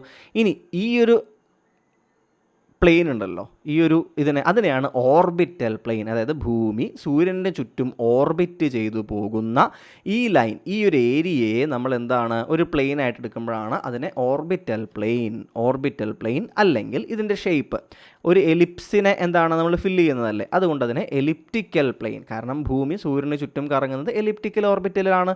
അപ്പോൾ ഇതിനെ എലിപ്റ്റിക്കൽ പ്ലെയിൻ എന്നോ അല്ലെങ്കിൽ ഓർബിറ്റൽ പ്ലെയിൻ എന്നോ പറയും. ഇവിടെ ചോദിച്ചിരിക്കുന്ന ചോദ്യം എന്താ കൂട്ടുകാരെ? ഈ ഓർബിറ്റൽ പ്ലെയിനുമായിട്ട് എന്താണ്? ഈ എലിപ്റ്റിക്കൽ അല്ലെങ്കിൽ ഈ ഓർബിറ്റൽ പ്ലെയിനുമായിട്ട്, പ്ലെയിൻ ഓഫ് എലിപ്റ്റിക്, ഇതുമായിട്ട് എർത്തിൻ്റെ ആക്സിസ് ഉണ്ടാക്കുന്ന ആംഗിളാണ് ചോദിച്ചിരിക്കുന്നത്. ഇപ്പോൾ മനസ്സിലായോ ചോദ്യം കൃത്യമായിട്ടൊന്ന്? കാരണം പലപ്പോഴും എന്തിന് സാധ്യതയുണ്ട്? നേരെ കയറിയിട്ട് 23.5 ഡിഗ്രി എന്ന് എഴുതാൻ സാധ്യതയുണ്ട്. എർത്തിൻ്റെ ആക്സിസിൻ്റെ ടിൽറ്റ് എന്ത് എന്ന് മാത്രമേ ആലോചിക്കുകയുള്ളൂ. എർത്തിൻ്റെ ആക്സിസിൻ്റെ ഇൻക്ലിനേഷൻ എനിക്കറിയാലോ എത്രയാണ്? 23.5 ഡിഗ്രി എന്ന് വെച്ചാൽ ഇവരെന്തുകൊണ്ടോ നമ്മളെ ബുദ്ധിമുട്ടിക്കേണ്ടതെന്ന് വെച്ചിട്ട് എന്ത് ചെയ്തിട്ടില്ല? 23.5 ഡിഗ്രിയുടെ ഓപ്ഷൻ ഇവിടെ കൊടുത്തിട്ടില്ല. അതുണ്ടെങ്കിൽ ഒരുപാട് പേര് പോയിട്ട് നേരെ എന്ത് ചെയ്തിട്ടുണ്ടാകും? ആ ഒരു ആൻസർ എഴുതിയിട്ടുണ്ടാകും. ഇനി നോക്കൂ എങ്ങനെയാണ് നമുക്ക് ആ ആൻസർ കിട്ടുക കൂട്ടുകാരെ? കാരണം നമുക്ക് ഈ ഒരു പ്ലെയിൻ ഉണ്ടല്ലോ, ഇത് നമ്മൾ ഇവിടെ നിന്നാണ് ഒരാൾ അങ്ങോട്ട് നോക്കുന്നതെന്ന് വിചാരിക്കൂ. നമുക്കിത് പ്ലെയിൻ ആയിട്ട് കാണുമോ? ഇല്ല, ഈ ഒരു ലൈനല്ലേ കാണുള്ളൂ. ഇത്രയും പകുതി ലൈൻ കാണും, ബാക്കി പകുതിയിലാണ് ഈ നോക്കുന്ന ആളുടെ അപ്പുറത്തായിരിക്കും, അല്ലേ? ഇങ്ങനെ നോക്കുന്ന സമയത്ത് ഇതാണ് ആ പ്ലെയിൻ. നമ്മൾ ഈ കാണുന്ന പ്ലെയിൻ ഇല്ലേ, ഇതൊരു ലൈനായിട്ടാണ് നമുക്ക് കാണുന്നത്. കാരണം എന്താ? ഇതിങ്ങനെ കിടന്നിട്ട് അപ്പുറത്തോട്ടൊരു ഇങ്ങനെ കറങ്ങി പോകുന്നുണ്ട്, പക്ഷെ നമുക്ക് കാണാൻ പറ്റുന്നില്ല. മനസ്സിലാവുന്നുണ്ടോ കൂട്ടുകാർക്ക്? ലൈനായിട്ടാണ് കാണുന്നത്. അപ്പോൾ ഈ ലൈനുമായിട്ടുണ്ടാക്കുന്ന ഈ ആംഗിൾ അല്ലേ കൂട്ടുകാരെ അത്? ആക്സിസ് ഈ പ്ലെയിനുമായിട്ടുണ്ടാക്കുന്ന ആ ആംഗിൾ ഇതാണ്. അപ്പോൾ ഇത് 23.5 ഡിഗ്രി ആണെങ്കിൽ ഇതെത്രയായിരിക്കും? മൊത്തം ഡിഗ്രി 90. അപ്പോൾ 90 മൈനസ് എത്രയാണ്? 23.5 ഡിഗ്രിയാണ് നമ്മുടെ ആൻസർ എന്ന് പറയുന്നത്. മനസ്സിലാവുന്നുണ്ടോ കൂട്ടുകാർക്ക്? അതെത്രയാണ്? അത് 66.5 ആണ്. 66.5 ഡിഗ്രിയാണത്. ഇതെത്രയാണ് വരുന്നത്? 66.5 ഡിഗ്രി. അപ്പോൾ ശ്രദ്ധിച്ച് കേൾക്കുക. ആക്സിസ് ഓർബിറ്റൽ പ്ലെയിനുമായി ഉണ്ടാക്കുന്ന ആംഗിൾ ആണെങ്കിൽ അത് 66 ഡിഗ്രിയാണ്. ആക്സിസ് പെർപെൻഡിക്കുലറുമായി ഉണ്ടാക്കുന്ന ആംഗിളാണ് എന്നുണ്ടെങ്കിൽ, ആക്സിസ് പെർപെൻഡിക്കുലറുമായിട്ട് ഉണ്ടാക്കുന്ന ആംഗിളാണ് എന്നുണ്ടെങ്കിലോ അത് എത്രയാണ്? 23.5 ഡിഗ്രിയാണ് എന്ന കാര്യം വളരെ കൃത്യമായിട്ട് കൂട്ടുകാർ ആലോചിക്കുന്നതിന് വേണ്ടിയിട്ട് ശ്രദ്ധിക്കുക. ഓക്കെ ആണല്ലോ? സംശയങ്ങളില്ല എന്ന് വിശ്വസിക്കുന്നു. അപ്പോൾ ആ കാര്യങ്ങൾ വളരെ കൃത്യമായിട്ട് കൂട്ടുകാർക്ക് മനസ്സിലായിട്ടുണ്ടാകുമെന്ന് വിശ്വസിക്കുകയാണ്. അതിൽ പ്രത്യേകിച്ച് എക്സ്പ്ലനേഷൻസിൻ്റെ ആവശ്യമില്ലെന്ന് വിചാരിക്കുന്നു. അപ്പോൾ ഈ ഒരു ഡയഗ്രാം വളരെ കൃത്യമായിട്ട് എന്ത് ചെയ്യുക? കൂട്ടുകാർ ആലോചിച്ച് വയ്ക്കാൻ ശ്രമിക്കുക. ഓർബിറ്റൽ പ്ലെയിൻ എന്താണ് എന്ന കൺസെപ്റ്റ്. കാരണം ചോദിക്കുന്ന സമയത്ത് ചിലപ്പോൾ ഓർബിറ്റൽ പ്ലെയിൻ എന്ന് തരാം, അല്ലെങ്കിൽ എക്ലിപ്റ്റിക് പ്ലെയിൻ എന്ന് തരാം. രണ്ടാണെങ്കിലും എന്താണ്? ഭൂമി സൂര്യന് ചുറ്റും ഓർബിറ്റ് ചെയ്യുന്ന ആ ഒരു പാത, ആ പാത കണ്ടെയ്ൻ ചെയ്യുന്ന പ്ലെയിനിനെയാണ് ഓർബിറ്റൽ പ്ലെയിൻ എന്ന് പറയുന്നത്. ഈ ഓർബിറ്റൽ പ്ലെയിനിൽ ഭൂമി ഇങ്ങനെ എന്താ പറയുക, ഏതൊരു പൊസിഷനിൽ നമ്മൾ ഭൂമിയെ എടുത്താലും എങ്ങനെയാണ് ആ ഓർബിറ്റൽ പ്ലെയിനുമായിട്ട് ഉണ്ടാക്കുന്ന ആംഗിൾ എന്ന് പറയുന്നത് എന്തായിരിക്കും? സെയിം ആയിരിക്കും എന്ന കാര്യം നമ്മൾ ആലോചിക്കേണ്ടതുണ്ട്. ആ ഒരു ആംഗിളിൻ്റെ കാര്യമാണ് ഇവിടെ ചോദിക്കുന്നത്. അപ്പോൾ ഈ ഓർബിറ്റൽ പ്ലെയിൻ എന്ന് വെച്ചാൽ നമുക്ക് എങ്ങനെ കണക്കാക്കാൻ പറ്റും? ഇപ്പോൾ ഈ കാണുന്ന പോലെ ഈ രീതിയിൽ അല്ലേ, ഇങ്ങനെയല്ല ഓർബിറ്റൽ പ്ലെയിൻ പോകുന്നത്. അപ്പോൾ ഇതിന് കുറുകെ അങ്ങനെയാണ് ഓർബിറ്റൽ പ്ലെയിൻ പോകുന്നത്. അതുകൊണ്ട് ആ ഉണ്ടാക്കുന്ന ആംഗിൾ എന്ന് പറയുന്നത് 66.5 ആണ്. നേരെ മറിച്ച് നമ്മളുടെ ആക്സിസ് പെർപെൻഡിക്കുലറുമായി ഉണ്ടാക്കുന്ന അത് 23.5 ആണ് എന്ന കാര്യം വളരെ കൃത്യമായിട്ട് കൂട്ടുകാർ ആലോചിക്കുന്നതിന് വേണ്ടിയിട്ട് ശ്രദ്ധിക്കുക. അപ്പോൾ ഇവിടുത്തെ എന്താ പറയുന്നത്, ഈ ഒരു ചോദ്യത്തിൻ്റെ ഉത്തരം കൂട്ടുകാർക്ക് അപ്പോൾ എന്താണെന്ന് മനസ്സിലായിട്ടുണ്ടാകും. അത് എന്ന് പറയുന്നത് 66.5 എന്ന് പറയുന്ന ഈ നാലാമത് ഓപ്ഷനാണ്. The axis of the earth is inclined to the plane of elliptic at an angle of എന്ന് പറയുന്നതിൻ്റെ ആൻസർ. അതായത് എർത്തിൻ്റെ ആക്സിസ് പ്ലെയിൻ ഓഫ് എക്ലിപ്റ്റിക് ഇതുമായിട്ട് ഏത് ആംഗിളാണ് ഉണ്ടാക്കുന്നതെന്നത് കൃത്യമാണല്ലോ. അതിൽ കൂട്ടുകാർക്ക് ഇനി സംശയങ്ങൾ ഉണ്ടാവില്ല എന്ന് വിശ്വസിക്കുകയാണ്. ഓക്കെ ആണെന്ന് വിശ്വസിക്കുന്നു. അടുത്ത ചോദ്യത്തിലേക്ക് നമുക്ക് എന്ത് ചെയ്യാം? നമുക്ക് കടക്കാം. അടുത്ത ചോദ്യം, equatorial plane and orbital plane are inclined to each other at which angle? എന്താണ് കൂട്ടുകാരെ ഇവിടെ ചോദ്യം? അടിസ്ഥാനപരമായിട്ട് ഇക്വറ്റോറിയൽ പ്ലെയിൻ, ഇതാണ് ഒന്നാമത്തെ നമ്മുടെ കീവേഡ്. ഇക്വറ്റോറിയൽ പ്ലെയിനും ഓർബിറ്റൽ പ്ലെയിനും തമ്മിലുള്ള ഇൻക്ലിനേഷൻ എത്രയാണെന്നാണ് ചോദിച്ചിരിക്കുന്നത്. അപ്പോൾ നമ്മൾ ഇതിനു മുമ്പുള്ള ആ ഒരു പിക്ചർ കൃത്യമായി ഓർത്ത് വെക്കുകയാണെന്നുണ്ടെങ്കിൽ ഇവിടെ എന്തില്ല, ഇവിടെ ഇനി വേറെ ഒരു തരത്തിലുള്ള ഒരു എന്താ പറയുന്നത് ഒരു സംശയവും വരുന്നില്ല. ഇക്വറ്റോറിയൽ പ്ലെയിൻ എന്ന് പറയുന്നത് എത്രയാണ് കൂട്ടുകാരെ? ഇക്വറ്റോറിയൽ പ്ലെയിൻ എന്ന് പറയുന്നത് ഏതാണ്? ഇക്വേറ്റർ സൃഷ്ടിക്കുന്ന പ്ലെയിനാണ് അല്ലേ? അതേതാണ്? ഇങ്ങനെ ഇക്വറ്റോറിയൽ പ്ലെയിൻ ഇവിടെ ഇങ്ങനെ കിടക്കുന്നുണ്ട്. ഓക്കെ ആണല്ലോ? ഈ കാണുന്നതാണ് അപ്പോൾ ഇക്വറ്റോറിയൽ പ്ലെയിൻ എന്ന് പറയുന്നത്. ഇക്വറ്റോറിയൽ പ്ലെയിൻ നമുക്ക് ഇവിടെ നോക്കുമ്പോൾ പ്ലെയിനായി തോന്നില്ല, ഒരു വരയായിട്ടേ തോന്നുള്ളൂ. ഇത് ഭൂമിയുടെ കുറുകെ നിങ്ങളൊരു പ്ലേറ്റ് ഇറക്കി വെച്ചു, എന്നിട്ട് നമ്മളിത് ഈ ആംഗിളിൽ, ഇപ്പോൾ നമ്മൾ സ്ക്രീനിലേക്ക് നോക്കുന്ന ആംഗിളിൽ ആ പ്ലേറ്റിലേക്ക് നോക്കുകയാണെന്ന് വിചാരിച്ചാൽ മതി. മനസ്സിലാവുന്നുണ്ടോ? ഈ ഒരു ആംഗിൾ ഒരു ഉള്ളിൽ കൂടെ പ്ലേറ്റ് ഇക്വേറ്റർ കൂടെ ഇങ്ങനെ മുറിക്കുന്ന പോലെ ഇറക്കി വെച്ചിരിക്കുകയാണ്. മനസ്സിലാവുണ്ടോ? അതായത് നമ്മൾ വേറെ സൈഡിൽ നോക്കുകയാണെങ്കിൽ ഇങ്ങനെ ഇക്വേറ്റർ പോകേണ്ടതെന്നുണ്ടെങ്കിൽ എങ്ങനെയാണ്? ഇവിടെ ഇങ്ങനെ ഒരു പ്ലെയിൻ എന്ത് ചെയ്തിട്ടുണ്ട്, ഇതിന് കുറുകെ എന്ത് ചെയ്തിട്ടുണ്ട്, ഇങ്ങനെ ഇറക്കി വെച്ചിട്ടുണ്ടെന്ന് വിചാരിക്കുക നിങ്ങൾ. മനസ്സിലാവുണ്ടോ? ഈ ഒരു ഏതാണ് ഒരു പ്ലേറ്റ് ഇങ്ങനെ വെച്ചിരിക്കുകയാണ് ഇതിന് ചുറ്റും. മനസ്സിലാവുന്നുണ്ടോ കൂട്ടുകാർക്ക്? ഇത് നമ്മൾ ഇവിടുന്ന് നേരെ നോക്കുകയാണെന്നുണ്ടെങ്കിൽ നമുക്ക് ഈ ഒരു വര മാത്രമല്ലേ കാണുള്ളൂ. അതുപോലെയാണ് നമുക്ക് ഈ വര ഇപ്പോൾ കാണുന്നത്. മനസ്സിലാവുന്നുണ്ടോ? ഈ വര നമുക്കിപ്പോൾ കാണുന്നത് ആ ഒരു രീതിയിലാണ് എന്ന കാര്യം കൂട്ടുകാരെ മനസ്സിലാക്കുക. അപ്പോൾ ഇക്വറ്റോറിയൽ പ്ലെയിനും ഓർബിറ്റൽ പ്ലെയിനും തമ്മിലുണ്ടാക്കുന്ന ആംഗിൾ എന്നതാണ് ഇപ്പോഴത്തെ ചോദ്യം. മനസ്സിലാവുന്നുണ്ടോ? ഓർബിറ്റൽ പ്ലെയിൻ ഏതാണ്? ഇതാണ്. അപ്പോൾ ഓർബിറ്റൽ പ്ലെയിനും ഇക്വറ്റോറിയൽ പ്ലെയിനും തമ്മിലുണ്ടാക്കുന്ന ആംഗിൾ എന്ന് വെച്ചാൽ ഏതാണ്? അത് ഈ ആംഗിളാണ്, അല്ലെങ്കിൽ ഈ ഒരു ആംഗിളാണ്. അപ്പോൾ ഈ ആംഗിൾ നമ്മൾ നോക്കുകയാണ് എന്നുണ്ടെങ്കിൽ ഒന്ന് ആലോചിച്ച് നോക്കൂ കൂട്ടുകാരെ. ഇതെന്താണ്? ഇത് എന്ന് പറയുന്നത്, ഈ ഒരു വര എന്ന് പറയുന്നത് നോർത്ത് ടു സൗത്ത് എന്ന് പറയുന്നത് ഏതാണ്? നമ്മളുടെ ആക്സിസ് ആണ് അല്ലേ? നമ്മളുടെ എർത്തിൻ്റെ ഇമാജിനറി ആക്സിസ് ആണ് അല്ലേ? ഇതെന്താണ്? ഇത് ഇക്വേറ്റർ ആണ്. അപ്പോൾ ഈ ആക്സിസും ഇക്വേറ്ററും തമ്മിൽ എപ്പോഴും എങ്ങനെയാണ്? പെർപെൻഡിക്കുലർ ആണല്ലോ. അതിൽ സംശയമൊന്നുമില്ലല്ലോ കൂട്ടുകാർക്ക്. പെർപെൻഡിക്കുലർ ആണ് എന്ന കാര്യം നമുക്ക് വളരെ കൃത്യമായിട്ട് അറിയാവുന്ന. ഇത് 90 ഡിഗ്രിയാണ്. ഓക്കെ ആണല്ലോ? അതിൽ സംശയങ്ങളൊന്നുമില്ല. ഇത് നമ്മൾ കുറച്ച് മുന്നേ കണ്ടിരുന്നില്ലേ? ഓർബിറ്റൽ പ്ലെയിനും ഈ ആക്സിസും തമ്മിൽ ഉണ്ടാക്കുന്നത് എത്രയാണ്? 66.5 ആണെന്ന് നമ്മൾ കണ്ടിട്ടുണ്ടായിരുന്നു. അപ്പോൾ ബാക്കി 90 എത്തണമെങ്കിൽ ബാക്കി എത്രയായിരിക്കും? 23.5 ആയിരിക്കും അല്ലേ? 66-യും 23.5 അല്ലേ 90 ആവുന്നത്? മനസ്സിലാവുന്നുണ്ടോ കൂട്ടുകാർക്ക്? അപ്പോൾ ഇവിടെ അറിയേണ്ട കാര്യം എന്താണ്? ആക്സിസും ഇക്വേറ്ററും തമ്മിൽ പെർപെൻഡിക്കുലർ ആണ്. ആക്സിസ് ഇക്വേറ്ററിന് പെർപെൻഡിക്കുലർ ആണ്. അതുകൊണ്ട് അവ തമ്മിലുള്ള ആംഗിൾ 90 ഡിഗ്രിയാണ്. ഇനി ചോദ്യം എന്താണ്? ചോദ്യം എന്ന് പറയുന്നത് പക്ഷേ അതൊന്നുമല്ല. ചോദ്യം എന്ന് പറയുന്നത് ഇക്വേറ്ററിൻ്റെ പ്ലെയിനും ഓർബിറ്റൽ പ്ലെയിനും തമ്മിലുള്ള ആംഗിൾ എത്രയാണ് എന്നതാണ് ചോദ്യം ഉണ്ടായിരുന്നത്. അതപ്പോൾ എത്രയായിരിക്കും? അത് 23.5 ഡിഗ്രി ആയിരിക്കും. ഓക്കെ ആണല്ലോ? അതിൽ സംശയങ്ങളില്ല എന്ന് വിചാരിക്കുകയാണ്. ആൻസർ അപ്പോൾ ഏതാണ്? ആൻസർ 1 23.5 ഡിഗ്രി എന്നുള്ളതാണ്. അപ്പോൾ നമ്മൾ നേരത്തെ കണ്ട ആ ഒരു പിക്ചർ നിങ്ങൾ ഓർത്ത് വെക്കുകയാണ് എന്നുണ്ടെങ്കിൽ എന്തിൻ്റെ ആവശ്യമില്ല? കാണാതെ പഠിക്കേണ്ട ആവശ്യമില്ല. ഈ ഒരു പിക്ചർ ഓർത്ത് വെച്ചാൽ മതി. അപ്പോൾ നമുക്ക് എന്തിൻ്റെയൊക്കെ ആംഗിൾ കിട്ടാം ഇവിടെ നിന്ന്? ഇനി നോക്കൂ, ഇവിടെ നിന്ന് എന്തൊക്കെ കിട്ടുന്നുണ്ട്? നമുക്ക് ഈ ഒരു ആക്സിസും പെർപെൻഡിക്കുലറും തമ്മിലുള്ള ആംഗിൾ കിട്ടുന്നുണ്ട് 23.5 ഡിഗ്രി.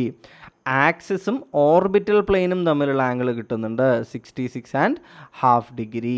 അതുപോലെ തന്നെ ഏത് തമ്മിലുള്ള ആംഗിൾ കിട്ടുന്നുണ്ട്? നമുക്ക് ഓർബിറ്റൽ പ്ലെയിനും ഇക്വേറ്ററും തമ്മിലുള്ള ആംഗിൾ കിട്ടുന്നുണ്ട്. അതെത്രയാണ്? 23.5 ഡിഗ്രി. ഇതെല്ലാം കിട്ടുന്നുണ്ട്. മനസ്സിലാവുന്നുണ്ടോ? എങ്ങനെയാണ് കിട്ടുന്നത്? നമുക്ക് കിട്ടാൻ കാരണം ഈ പിക്ചർ നമുക്ക് വ്യക്തമായിട്ട് അറിയുന്നത് കൊണ്ട് തന്നെയാണ്. ഓക്കെ ആണല്ലോ? സംശയങ്ങളില്ലല്ലോ? ഇനി ഈ പെർപെൻഡിക്കുലറിനെ എന്താണ്? പെർപെൻഡിക്കുലർ ടു ദ എക്ലിപ്റ്റിക് അല്ലെങ്കിൽ perpendicular to the orbital plane എന്നുകൂടി വിളിക്കാൻ സാധ്യതയുണ്ട്. വെറുതെ പെർപെൻഡിക്കുലർ എന്ന് പറയാതെ പെർപെൻഡിക്കുലർ ടു ദ എക്ലിപ്റ്റിക് അല്ലെങ്കിൽ perpendicular to the orbital plane എന്ന പേരിൽ കൂടി വേണമെങ്കിൽ വിളിക്കാം. അതുകൂടി കൂട്ടുകാർ ഓർത്തിരിക്കാനായിട്ട് ശ്രദ്ധിക്കുക. അപ്പോൾ വരുന്ന ചോദ്യങ്ങളിലെ എല്ലാത്തിൻ്റെയും ടേമുകൾ ഈ പിക്ചറിലുണ്ട്. അതാണ് ഈ പിക്ചറിൻ്റെ പ്രത്യേകത. ഇക്വേറ്റർ എന്ന് പറഞ്ഞിട്ടുള്ള അത് നമുക്ക് ഇക്വേറ്റർ പ്ലെയിൻ ഇക്വേറ്ററിൽ കൂടെയാണ് കടന്നു പോകുന്നതെന്ന് അറിയാം. എർത്തിൻ്റെ ആക്സിസ് കൃത്യമായിട്ട് രേഖപ്പെടുത്തിയിട്ടുണ്ട്. പെർപെൻഡിക്കുലർ എന്ന് പറയുന്നത് രേഖപ്പെടുത്തിയിട്ടുണ്ട്. ഓർബിറ്റൽ അല്ലെങ്കിൽ ecliptic plane of around the sun എന്നുള്ളത് രേഖപ്പെടുത്തിയിട്ടുണ്ട്. ഇവയെല്ലാം ഉള്ള ഈ പിക്ചർ അതുകൊണ്ട് കൃത്യമായി ഓർത്ത് വയ്ക്കുക. കഴിഞ്ഞ തവണ തന്നെ എന്ത് ചെയ്തിട്ടുണ്ട്? 2 സെഷനിൽ 2 ചോദ്യങ്ങൾ ഇതിൽ നിന്നും വന്നിട്ടുണ്ട്. ഇനി അടുത്ത ചോദ്യം എന്താ? Which of the following is the longest line of latitude on the globe? അതായത് ഏറ്റവും നീളമേറിയ ലാറ്റിറ്റ്യൂഡ് ഏതാണ് എന്നതാണ് ചോദ്യം. വളരെ എളുപ്പമുള്ള ആൻസർ അല്ലേ? ഇതിൽ പ്രത്യേകിച്ച് എന്താ പറയുന്നത്? സംശയങ്ങളുടെ ഒരു കണിക പോലും വരുന്നില്ല എന്ന് തന്നെ നമുക്ക് പറയാമല്ലോ. ഏതാണ് കൂട്ടുകാരെ ഏറ്റവും നീളമേറിയ ലാറ്റിറ്റ്യൂഡ് എന്ന് പറയുന്നത്? നീളമേറിയ ലാറ്റിറ്റ്യൂഡ് എന്ന് പറയുന്നത് നമ്മളുടെ ഇക്വേറ്റർ തന്നെയാണ് അല്ലേ? നീളമേറിയ ലാറ്റിറ്റ്യൂഡ് എന്ന് പറയുന്നത് ഏത് തന്നെയാണ്? നമ്മുടെ ഇക്വേറ്റർ തന്നെയാണ് എന്ന കാര്യം കൂട്ടുകാർ വളരെ കൃത്യമായിട്ട് എന്ത് ചെയ്യുക? ഓർത്തിരിക്കുന്നതിന് വേണ്ടിയിട്ട് ശ്രദ്ധിക്കുക. എങ്ങനെയാണ് ഇക്വേറ്റർ ഏറ്റവും അധികം നീളമേറിയ ലാറ്റിറ്റ്യൂഡ് ആകുന്നത്? കാരണം നമുക്കറിയാം എർത്ത് ഇങ്ങനെ കിടക്കുന്നുണ്ട് അല്ലേ? എർത്ത് ഇങ്ങനെ കിടക്കുന്നു. ഏറ്റവും നടുവിലാണ് ഏത്? ഇക്വേറ്റർ കിടക്കുന്നത്. ഈ ഇക്വേറ്ററാണ് ഏത്? ഒരു ലാറ്റിറ്റ്യൂഡ്. പാരലൽസ് എന്ന പേരിൽ കൂടി അറിയപ്പെടുന്നത്. അതിന് മുകളിലേക്ക് പോകുമ്പോൾ നമുക്കറിയാൻ പറ്റുന്നുണ്ട് വളരെ കൃത്യമായിട്ട് എന്താണ്? ഇവയുടെ നീളം കുറഞ്ഞു വരികയാണ്. താഴത്തേക്കോ ഇക്വേറ്ററിൽ നിന്ന് താഴത്തേക്ക് പോകുന്ന സമയത്തും അവയുടെ നീളം കുറഞ്ഞു വരികയാണ്. അതുകൊണ്ട് തന്നെ ഏറ്റവും നീളമേറിയത് എന്ന് പറയുന്നത് 0 ഡിഗ്രി ലാറ്റിറ്റ്യൂഡ് ആയിട്ടുള്ള ഇക്വേറ്ററാണ് ലോങ്ങസ്റ്റ് എന്തായിട്ട് വരുന്നത്? ലോങ്ങസ്റ്റ് ലാറ്റിറ്റ്യൂഡായിട്ട് വരുന്നത് എന്ന കാര്യം നമുക്ക് വളരെ കൃത്യമായിട്ട് നമുക്ക് അറിയാവുന്ന കാര്യമാണ് അല്ലേ? ഉറപ്പാണല്ലോ. ഇനി ലാറ്റിറ്റ്യൂഡുകൾ എന്ന് നമ്മൾ പറഞ്ഞു. ലാറ്റിറ്റ്യൂഡുകളുടെ പ്രത്യേകത എന്താണ് കൂട്ടുകാരെ? ലാറ്റിറ്റ്യൂഡുകൾ എന്ന് പറയുന്നത് എന്താണ്? They are the angular distance of A point on the earth surface from the centre of earth അല്ലേ? ഇവ എന്താണ്? ആംഗുലാർ. ഇവ നമ്മൾ അടയാളപ്പെടുത്തുന്നത് എങ്ങനെയാണ്? ഇവ അടയാളപ്പെടുത്തുന്നത് നമ്മൾ ഡിഗ്രിയുടെ അളവിലാണ് അല്ലേ? 20 ഡിഗ്രി ആയിരിക്കും, ഇവിടെ 40 ഡിഗ്രി ആയിരിക്കും, ഇവിടെ 60 ഡിഗ്രി ആയിരിക്കും, ഇവിടെ 80 ഡിഗ്രി ഉണ്ടാവും. അവസാനം നടുവിൽ എന്ന് പറയുന്നത് 90 ഡിഗ്രിയാണ്. ഇതെന്താണ് അടിസ്ഥാനപരമായിട്ട്? ഇത് എന്ന് പറയുന്നത് ഭൂമിയുടെ നടുവിൽ, ഭൂമിയുടെ കോറിൽ നിന്ന് സർഫേസിലേക്കുള്ള എന്താണ്? ആംഗുലാർ ഡിസ്റ്റൻസിനെയാണ് നമ്മൾ പറയുന്നത് അല്ലേ? ഇക്വേറ്റർ എന്ന് പറയുന്നത് എന്താണ്? 0 ഡിഗ്രിയാണ്. ഇതിന് മുകളിൽ നമ്മൾ 15 ഡിഗ്രി എന്നൊരു സാധനത്തിനെ പറയുമ്പോൾ അത് നമ്മളുടെ കോറിലെ സെൻറ്ററിൽ നിന്നും സർഫേസിൽ ഉണ്ടാക്കുന്ന ആ ഒരു ആംഗുലാർ അളവിനെയാണ് നമ്മൾ എന്ത് ചെയ്യുന്നത്? ഈ ഡിഗ്രി അളവ് കൊണ്ട് ഉപയോഗിക്കുന്നത്. അതുകൊണ്ട് തന്നെ സർഫേസിലുള്ള ഈ ആംഗുലാർ ഡിസ്റ്റൻസിനെയാണ് നമ്മൾ ലാറ്റിറ്റ്യൂഡുകൾ അല്ലെങ്കിൽ പാരലലുകൾ എന്നൊക്കെ പറഞ്ഞിട്ട് നമ്മൾ വിളിക്കുന്നത് എന്ന കാര്യം കൂട്ടുകാർ മനസ്സിലാക്കുക. ഓക്കെ ആണല്ലോ. ഇനി മറ്റൊരു പ്രധാനപ്പെട്ട പലതവണ റിപ്പീറ്റ് ചെയ്തിട്ടുള്ളൊരു ചോദ്യമാണ് 1 ഡിഗ്രി ലാറ്റിറ്റ്യൂഡ് ഏതാണ്ട് എത്ര ദൂരമാണ് എന്നതാണ് അടുത്ത ചോദ്യം. എന്താണ് 1 ഡിഗ്രി ലാറ്റിറ്റ്യൂഡ് ഏതാണ്ട് എത്ര ദൂരമാണ് അപ്രോക്സിമേറ്റ്ലി എന്ന് ചോദിച്ചാൽ അത് എത്രയാണ്? അതെന്ന് പറയുന്നത് 111 കിലോമീറ്റർ ആണ്. എത്രയാണ്? 1 ഡിഗ്രി ലാറ്റിറ്റ്യൂഡ് എന്ന് പറയുന്നത് ഏതാണ്ട് എത്ര ദൂരമാണ് എന്ന് ചോദിച്ചാൽ എന്ത് ചെയ്യുക? ഈ കാര്യം കൂട്ടുകാർ ഒന്ന് ഓർത്ത് വെക്കുന്നതിന് വേണ്ടിയിട്ട് ശ്രദ്ധിക്കുക. മനസ്സിലാവുന്നുണ്ടോ? അതായത് ഇതൊരിക്കലും ക്വസ്റ്റ്യൻ എന്താ പറയുന്നത് ക്ഷമിക്കണം, ഇത് ഒരു തവണ എന്ത് ചെയ്തിട്ടുണ്ട്? ഒരു തവണ എന്നല്ല, ഇത് ചില സമയങ്ങളിൽ ഇതൊരു ചോദ്യമായിട്ട് ചോദിച്ചിട്ടുണ്ട്. അതായത് ഈ ലാറ്റിറ്റ്യൂഡുകൾ നമ്മളുടെ പോളാർ സൈഡിലേക്ക് എത്തുമ്പോൾ ചെറിയൊരു ഡിസ്റ്റൻസിൻ്റെ ഡിഫറൻസ് വരും. എന്നിരുന്നാലും എന്താണ് ഏതാണ്ട് അളവെന്ന് വെച്ചാൽ എത്രയാണ്? 111 കിലോമീറ്റർ ആണ് എന്ന് കാര്യം ആലോചിക്കുക. അതായത് ഇപ്പോൾ 1 ഡിഗ്രി ലാറ്റിറ്റ്യൂഡിൽ വര വരച്ചു, അത് കഴിഞ്ഞിട്ട് 2 ഡിഗ്രി ലാറ്റിറ്റ്യൂഡ് അടുത്ത വരയുണ്ട് എന്നുണ്ടെങ്കിൽ ഇതിൻ്റെ ഇടയിൽ ഭൂമിയിൽ നമ്മൾ അളന്നു കഴിഞ്ഞാൽ ഏതാണ്ട് ഇവയുടെ ഇടയിൽ 111 കിലോമീറ്റർ ആണ് ഏതാണ്ട് നമുക്ക് ദൂരം ലഭിക്കുക എന്നതാണ് നമ്മളിവിടെ ഉദ്ദേശിച്ചത്. കൂട്ടുകാർക്ക് മനസ്സിലായോ? പറഞ്ഞത് കൃത്യമായിട്ട് ഓക്കെ ആണ് എന്ന് വിശ്വസിക്കുകയാണ്. ലാറ്റിറ്റ്യൂഡുകളുമായിട്ട് പിന്നീട് ബന്ധപ്പെട്ട കാര്യങ്ങൾ എന്തൊക്കെയാണ് കൂട്ടുകാരെ? ഈ തന്നിട്ടുള്ള ഇക്വേറ്റർ എന്ന് പറയുന്നത് 0 ഡിഗ്രി ലാറ്റിറ്റ്യൂഡാണ്. ട്രോപ്പിക് ഓഫ് ക്യാൻസർ എന്ന് പറയുന്നത് എത്രയാണ്? അത് 23.5 ഡിഗ്രി നോർത്ത് ലാറ്റിറ്റ്യൂഡാണ്. അതായത് ഇക്വേറ്റർ 0-ൽ നിന്ന് 23.5 ഡിഗ്രി നോർത്ത് വടക്ക് മാറിയിട്ടുള്ളതാണ് tropic of cancer. Tropic of cancer അതേപോലെ തന്നെ 23.5 ഡിഗ്രിയാണ്, പക്ഷേ അത് ഇക്വേറ്ററിൽ നിന്ന് താഴത്തേക്ക് സതേൺ സൈഡിലേക്കാണ് എന്നതാണ് അതിൻ്റെ ഒരു വ്യത്യാസം എന്ന് പറയുന്നത്. മനസ്സിലാവുന്നുണ്ടോ? അതുപോലെ തന്നെ ഏതാണ് ആർട്ടിക് സർക്കിൾ എന്ന് പറയുന്നത് എവിടെയാണ്? നോർത്തിലാണ്. ഇവിടെയാണ് ആർട്ടിക് സർക്കിൾ. അത് ഇവിടെ എത്രയാണ്? 66.5 ഡിഗ്രി നോർത്താണ് ആർട്ടിക് സർക്കിൾ. ആർട്ടിക് സർക്കിൾ എത്രയാണ്? 66.5 ഡിഗ്രി എവിടെയാണ്? നോർത്തിൽ ആർട്ടിക് സർക്കിൾ ഉണ്ട്. ഇതെല്ലാം കൂടാതെ ഇനി എന്തുണ്ട്? അന്റാർട്ടിക് സർക്കിൾ ഉണ്ട്. ഏതാണ്? അന്റാർട്ടിക് സർക്കിൾ ഉണ്ട്. അതെത്രയാണ്? അത് 66.5 ഡിഗ്രി സൗത്ത് താഴെയായിട്ടാണ് അന്റാർട്ടിക് സർക്കിൾ. മനസ്സിലായല്ലോ? അപ്പോൾ ഏറ്റവും പ്രധാനപ്പെട്ട ലാറ്റിറ്റ്യൂഡുകളെക്കുറിച്ച് നമ്മൾ എന്ത് ചെയ്തിട്ടുണ്ട്? നമ്മളിപ്പോൾ മനസ്സിലാക്കിയിട്ടുണ്ട്. ഓക്കെ ആണല്ലോ? സംശയങ്ങളില്ല എന്ന് വിശ്വസിക്കുന്നു. അടുത്ത ചോദ്യത്തിലേക്ക് പോകാം. അടുത്ത ചോദ്യം എന്താണ്? The 10 degree channel is related to. അപ്പോൾ ഇത് കുറച്ച് ഇമ്പോർട്ടൻ്റ് ആയിട്ടുള്ളൊരു ഭാഗമാണ്. എന്തുകൊണ്ടാണ് ഇത് ഇടയ്ക്ക് ചോദ്യം വരുന്നത്? കാരണം നമ്മൾ ഇപ്പോൾ ജിയോ പൊളിറ്റിക്കലി നോക്കുകയാണെന്നുണ്ടെങ്കിൽ ജിയോഗ്രഫിക്കലി മാത്രമല്ല, ഈ അടുത്തായിട്ട് പല വിധത്തിൽ നിങ്ങൾക്കറിയാം അല്ലേ? ഇപ്പോൾ ഇന്ത്യ എന്ന് പറയുന്നത് വളരെ പ്രധാനപ്പെട്ടൊരു ഭാഗത്താണ് ഇന്ത്യ എന്ന് പറയുന്ന രാജ്യം കിടക്കുന്നത്. അറിയാം. ഇവിടെ എന്ത് കിടക്കുന്നുണ്ട്? ഇന്ത്യൻ ഓഷ്യൻ താഴെ കിടക്കുന്നുണ്ട് അല്ലേ? ഇതിന് അറേബ്യൻ സീ എന്ന പേരിൽ, ബംഗാൾ ഉൾക്കടൽ എന്നുള്ള രീതിയിലൊക്കെ നമ്മൾ എന്ത് ചെയ്യുന്നുണ്ട്? പഠിക്കുന്നുണ്ട്. നമ്മുടെ തൊട്ടടുത്ത് കിടക്കുന്ന പാകിസ്ഥാനുമായിട്ട് നമ്മളുടെ റിലേഷൻ അത്രയ്ക്ക് എന്തല്ല, മെച്ചപ്പെട്ട റിലേഷൻ അല്ല. അതുപോലെ തന്നെയാണ് ഇവിടേക്ക് കിടക്കുന്ന നമ്മളുടെ മുകളിൽ കിടക്കുന്ന ചൈനയുമായിട്ട് നമുക്ക് അത്രയ്ക്ക് എന്തല്ല, മെച്ചപ്പെട്ട റിലേഷൻ അല്ല നമുക്കുള്ളത്. അതുകൊണ്ട് തന്നെ നമുക്ക് ഈ ഒരു ഇന്ത്യൻ ഓഷ്യൻ എന്ന് പറയുന്നൊരു ഭാഗം നമുക്കറിയാം. നമുക്കിവിടെ എന്തുണ്ട്? ലക്ഷദ്വീപിൻ്റെ ഭാഗങ്ങളുണ്ട്. അതിന് താഴെയായിട്ട് എന്തുണ്ട്? മാൽദീവ്സ് കിടക്കുന്നുണ്ട് എന്നൊക്കെ നിങ്ങൾക്കറിയാം അല്ലേ? അപ്പോൾ ഈ രീതിയിലാണ് എന്ത് ചെയ്യുന്നത്? കിടക്കുന്നത്. ഇവിടെ എന്ത് കിടക്കുന്നുണ്ട്? ഇവിടെ നമ്മളുടെ ബംഗാൾ ഉൾക്കടലായിട്ടാണ് നമുക്ക് എന്ത് കിടക്കുന്നത്? ആൻഡമാൻ ആൻഡ് നിക്കോബാർ ഐലൻഡുകളുടെ സമൂഹം താഴത്തേക്ക് ഇങ്ങനെ കിടക്കുന്നുണ്ട്. അപ്പോൾ ഈ ഭാഗം എന്ന് പറയും ഇപ്പോൾ പുതിയതായിട്ടുള്ളൊരു ടേം നമുക്കറിയാം. എന്താണ്? ഇൻഡോ പസഫിക് എന്ന് പറയും. എന്താണ്? Indo Pacific. എന്താണ് ഇൻഡോ പസഫിക് എന്നുകൊണ്ട് ഉദ്ദേശിക്കുന്നത്? ഇന്ത്യൻ ഓഷ്യൻ മുതൽ പസഫിക് ഓഷ്യൻ വരെയുള്ള ആ ഭാഗങ്ങൾ, ആ ഒരു ഭാഗത്തിനെ ഒന്നിച്ച് ചേർന്ന് പറയുന്ന ഒരു ടേമാണ് ഇൻഡോ പസഫിക്. ഇത് പണ്ട് വളരെ ഒരു എന്താ പറയുക മുന്നിട്ട കാലം മുതൽ ഇത് പതുക്കെ വരുന്നുണ്ട്. ഒരു കാലഘട്ടത്തിൽ ഇത് ഇൻഡോ പസഫിക് എന്നായിരുന്നില്ല, ഏഷ്യ പസഫിക് എന്ന രീതിയിലൊക്കെ ആയിരുന്നു വിളിച്ചിട്ടുണ്ടായിരുന്നത്. പിന്നീട് ഇപ്പോൾ അത് ഇൻഡോ പസഫിക് എന്ന രീതിയിൽ, അല്ലെങ്കിൽ ഇന്ത്യൻ ഓഷ്യൻ്റെ ടേം ആണെങ്കിലും ഇന്ത്യ ഇവിടെ വഹിക്കുന്ന ഒരു പങ്കിനെ കൂടി സൂചിപ്പിക്കുന്ന രീതിയിലാണ് ഇൻഡോ പസഫിക് എന്ന് പറയുന്ന പുതിയ ടേം എന്ന് എന്ത് ചെയ്യുന്നുണ്ട്? നമ്മളുടെ നയതന്ത്രജ്ഞർ കണക്കാക്കാറുണ്ട്. അപ്പോൾ എന്തൊക്കെ പറയുകയാണെങ്കിലും നമ്മൾ ഉദ്ദേശം എന്താണ്? ഇപ്പുറത്ത് കിടക്കുന്ന ആഫ്രിക്ക, അല്ലെങ്കിൽ ഇവിടെ കിടക്കുന്ന യൂറോപ്പ്, യൂറോപ്പ് ഇവിടെയുണ്ട്, ആഫ്രിക്ക ഇവിടെയുണ്ട്.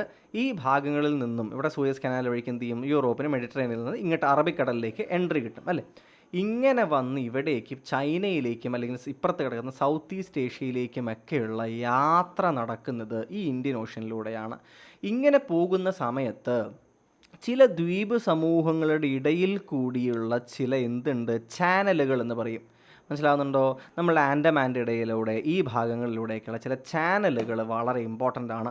കാരണം ആ ചാനലുകളിലൂടെയുള്ള യാത്ര എന്ത് ചെയ്യുന്നുണ്ട്? ഈ ദ്വീപുകളെ ചുറ്റിയുള്ള യാത്രകൾ ഒഴിവാക്കാൻ സഹായിക്കുന്നുണ്ട്.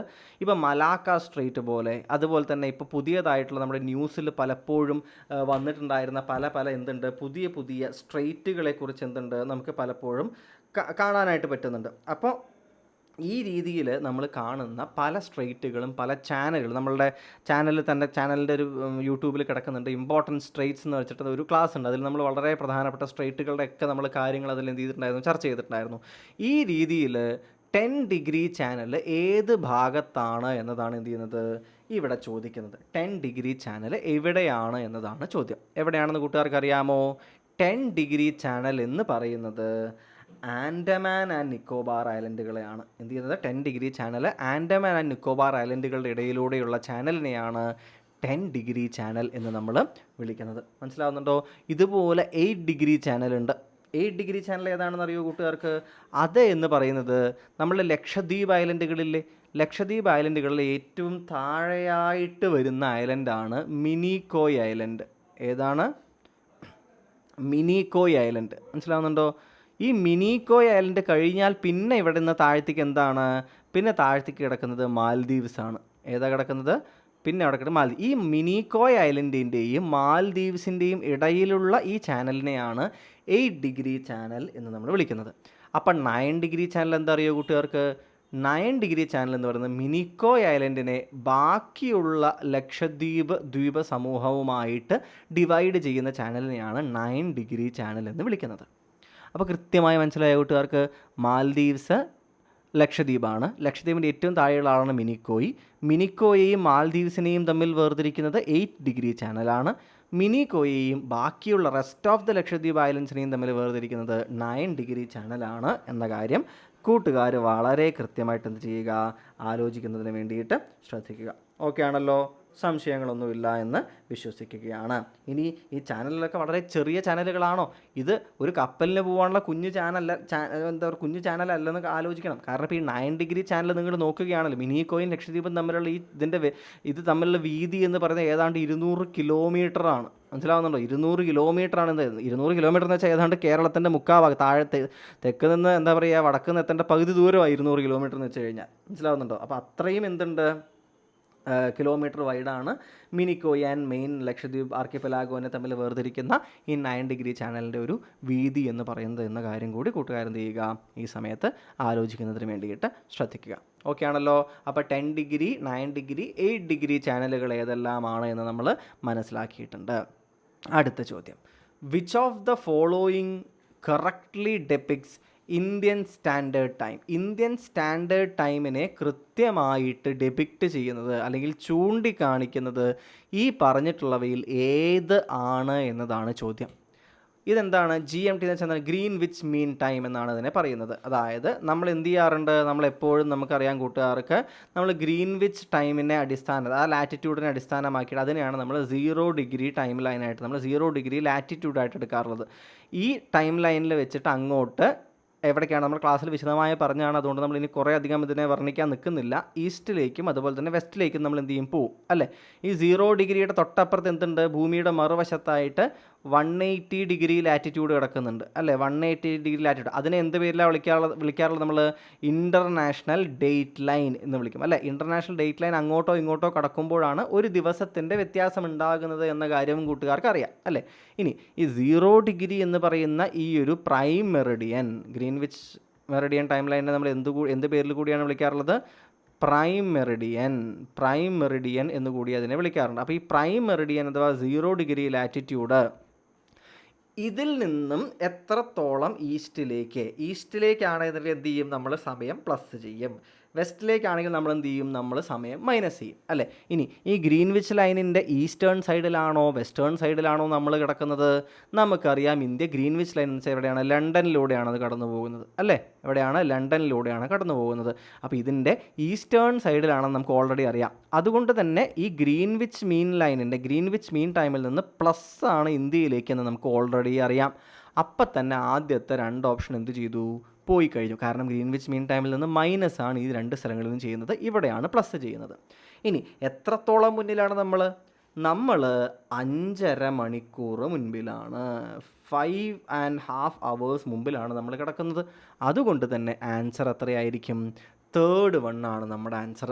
ഇനി ഇതിനെക്കുറിച്ചൊന്ന് നമുക്ക് എന്ത് ചെയ്യാം? കൃത്യമായിട്ട് കാണാൻ ശ്രമിക്കാം. അപ്പോൾ നമ്മൾ ഓൾറെഡി പറഞ്ഞു, നമ്മൾ വെറുതെ ചോദ്യങ്ങളുടെ ഒരു ആൻസർ ഓപ്ഷൻ പറഞ്ഞു പോവുക എന്നതല്ല ഈ ഡിസ്കഷനിലൂടെ ഉദ്ദേശിക്കുന്നതെന്ന് നമ്മൾ ഓൾറെഡി പറഞ്ഞിട്ടുണ്ടായിരുന്നു. അപ്പോൾ എന്താണ് നമ്മളിന്ന് കാണാൻ പോകുന്നത്? എന്താണ് ഇങ്ങനെയുള്ളൊരു സമയത്തിൻ്റെ ഡിവിഷൻ്റെ കൺസെപ്റ്റ്?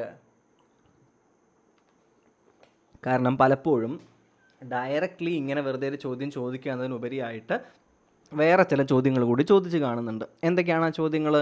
ഒന്നാമതായിട്ട് കൂട്ടുകാരെ മനസ്സിലാക്കേണ്ട ഒരു കാര്യമാണ്. ഇതെന്താ കൂട്ടുകാരെ? ഇത് വേൾഡ് മാപ്പാണ് അല്ലേ? വേൾഡ് മാപ്പ് അടിസ്ഥാനപരമായിട്ട് എന്ത് ചെയ്തിരിക്കുക? ശരിക്കും ഇതെന്താണ്? ഒരു ഗ്ലോബാണ് അല്ലേ? ഇങ്ങനെ സ്പെരിക്കൽ അല്ല, എന്താണ് ശരിക്കും അതിൻ്റെ പേരെന്താണ്? ജിയോയിഡ് ഷേപ്പിലാണ് ഭൂമി കിടക്കുന്നത് അല്ലേ? ഈ സൈഡ് ഒന്ന് തള്ളി മുകളിലെ ഭാഗം ഒന്ന് പരന്ന് കിടക്കുന്ന ജിയോയിഡ് ഷേപ്പിലാണുള്ളത് നമുക്കറിയാം. അപ്പോൾ ഈ ജിയോയിഡ് ഷേപ്പിൽ കിടക്കുന്ന നമ്മുടെ ഈ ഭൂമി, ഇതിനെ എന്ത് ചെയ്തിരിക്കുകയാണ്? നമ്മളൊരു 2D സ്ട്രക്ചറാക്കി 2 ഡയമെൻഷനിലാക്കിയിട്ടൊരു മാപ്പിൽ കാണിച്ചിരിക്കുകയാണ്. ആണല്ലോ? കൃത്യമാണേ, സംശയങ്ങളൊന്നുമില്ലല്ലോ. ഇനി അടുത്തൊന്ന് ആലോചിച്ച് നോക്കൂ കൂട്ടുകാരെ. ഈ 3D എന്താ പറയുന്നത്? ഈ 3D ഫോമിൽ ഇങ്ങനെ കിടക്കുന്ന ഈ നമ്മളുടെ ഈ ഒരു ഇതിൻ്റെ ചുറ്റും നമ്മളിങ്ങനെ ഒരു യാത്ര പോവുക. ഇതിൻ്റെ ചുറ്റി വരികയാണ്. മൊത്തം എത്ര ഡിഗ്രി ഉണ്ടാവും കൂട്ടുകാരെ? 360 ഡിഗ്രി അല്ലേ? കാരണം എന്താ? ഒരു സർക്കുലർ ഷേപ്പല്ലേ നമ്മൾ കറങ്ങി വരിക എങ്ങനെ? അപ്പോൾ 360 ഡിഗ്രി മൊത്തം കറങ്ങണം. അപ്പോൾ ഭൂമി മൊത്തത്തിൽ ഇങ്ങനെ എടുക്കുകയാണെന്നുണ്ടെങ്കിൽ 360 ഡിഗ്രി ഉണ്ട്. ഇനി ഭൂമി ഒരു തവണ ഇങ്ങനെ കറങ്ങുമ്പോഴല്ലേ ഒരു ദിവസം കഴിയുന്നത് കൂട്ടുകാരെ? ആണല്ലോ. അപ്പോൾ 360 ഡിഗ്രി ഭൂമി ഇങ്ങനെ കറങ്ങണം. എത്ര സമയം കൊണ്ട്? 24 മണിക്കൂർ കൊണ്ട്. എത്ര സമയം കൊണ്ടാണ്? 24 മണിക്കൂർ കൊണ്ടാണ് എന്ത് ചെയ്യേണ്ടത്? ഒരു തവണ കറങ്ങേണ്ടത്. അതുകൊണ്ട് നമ്മൾ എന്ത് ചെയ്യുകയാണ്? നമ്മൾ 24 പോർഷൻസ് ആയിട്ട് ഭൂമി അങ്ങോട്ട് തിരിച്ചിരിക്കുകയാണ്. കണ്ടോ? 24 പോർഷൻസ് ആയിട്ട് നമ്മൾ ഭൂമിയെ തിരിച്ചിട്ടുണ്ട്. അതായത് 24 ലോഞ്ചിറ്റ്യൂഡനൽ സോൺസ് ആയിട്ട് നമ്മൾ തിരിച്ചിട്ടുണ്ട്. എത്ര എണ്ണമായിട്ടാണ്? 24 ലോഞ്ചിറ്റ്യൂഡനൽ സോൺസ്. എന്തുകൊണ്ടാണ്? കാരണം ഒരു ദിവസം 24 മണിക്കൂറാണുള്ളത്. അതിനർത്ഥം എന്താണ്? 360 ഡിഗ്രികളെ മൊത്തം എത്രയാണ്? 360 ഡിഗ്രിയെ 24 സോണുകളായി തിരിച്ചു. മനസ്സിലാവുന്നുണ്ടോ? അതിനർത്ഥം എന്താണ്? 24 സോൺ എന്ന് വെച്ചാൽ 24 മണിക്കൂറാണ്. അപ്പോൾ 360 ഡിഗ്രി 24 മണിക്കൂർ അല്ലേ? ഓരോ മണിക്കൂറിനും അപ്പോൾ എത്ര ഡിഗ്രി കിട്ടും? 15 ഡിഗ്രി കിട്ടും. മനസ്സിലാവുന്നുണ്ടോ കൂട്ടുകാർക്ക്? അതായത് ഇങ്ങനെ 24 സോണായിട്ട് തിരിക്കുന്ന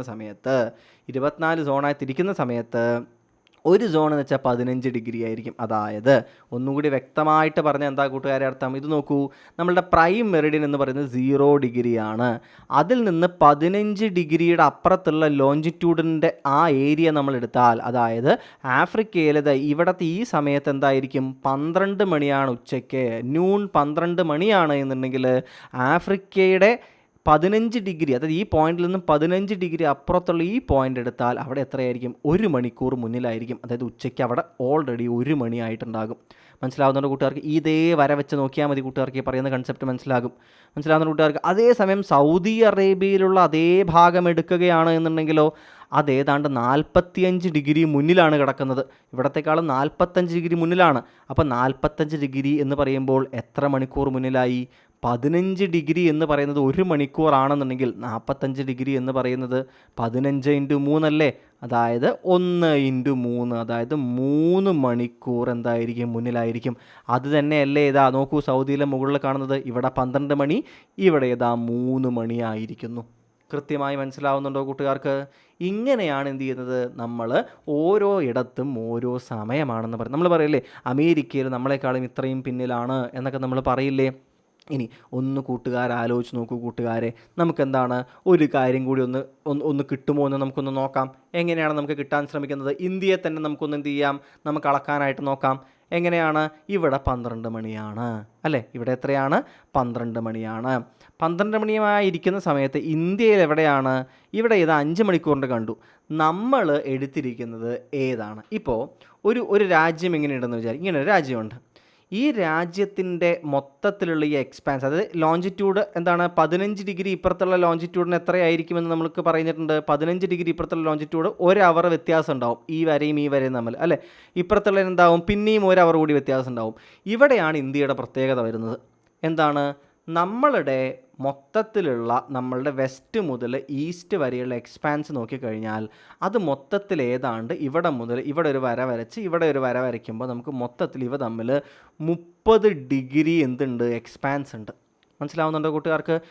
അതായത് ഗുജറാത്തിൻ്റെ ഈ അറ്റം മുതൽ അരുണാചൽ പ്രദേശിൻ്റെ അറ്റം വരെയുള്ള മൊത്തം നോക്കുമ്പോൾ 30 ഡിഗ്രി, അതായത് 2 × 15 ഡിഗ്രീസ്. അതിനർത്ഥം എന്താ? ഇവിടെ ഗുജറാത്തിൻ്റെ ഈ അറ്റത്ത് എത്രയാണോ സമയം അതിനേക്കാൾ 2 മണിക്കൂർ ഫ്രണ്ടിലാണ് അരുണാചൽ പ്രദേശിൻ്റെ ഈ അറ്റത്തുള്ള സമയം ഉണ്ടാവുക. കാരണം എന്താണ്? 30 ഡിഗ്രിയാണ് അവിടെ ഇവിടെയും തമ്മിലുള്ള വ്യത്യാസം, തമ്മിലുള്ള ഒരു അളവ് എന്ന് പറയുന്നത്. അതിനർത്ഥം എന്താണ് കൂട്ടുകാരെ? 2 × 15 15 ഡിഗ്രിയാണ് എന്നുണ്ടെങ്കിൽ എത്രയാണ്? 1 മണിക്കൂർ വ്യത്യാസമാണ്. അപ്പോൾ 30 ഡിഗ്രി എന്ന് പറയുന്ന സമയത്തോ 2 × 15 ഡിഗ്രി 2 അവർ എന്താണ്? 2 ഇന്ത്യയുടെ അറ്റങ്ങളും തമ്മിൽ സമയ വ്യത്യാസമുണ്ട്. ചുരുക്കി പറയുകയാണ്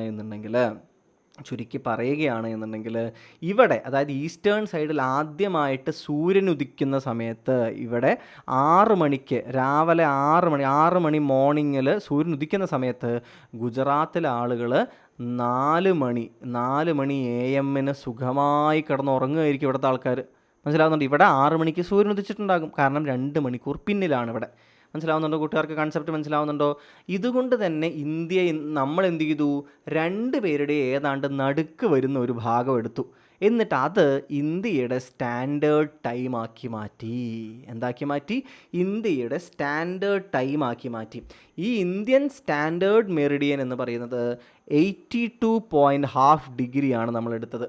എത്രയാണ്? 82.5 ഡിഗ്രി ഈസ്റ്റ്. അതും കൂടി വളരെ ഇമ്പോർട്ടൻ്റാണ്. കാരണം ഗ്രീൻവിച്ച് ലൈൻ എവിടെയാ? ഇങ്ങനെ പിന്നിലേക്ക് പോകുകയാണെന്ന് വെച്ചാൽ ഇപ്പുറത്ത് 0 ഡിഗ്രി ഗ്രീൻവിച്ച് ലൈൻ കിടക്കുന്നുണ്ട് അല്ലേ?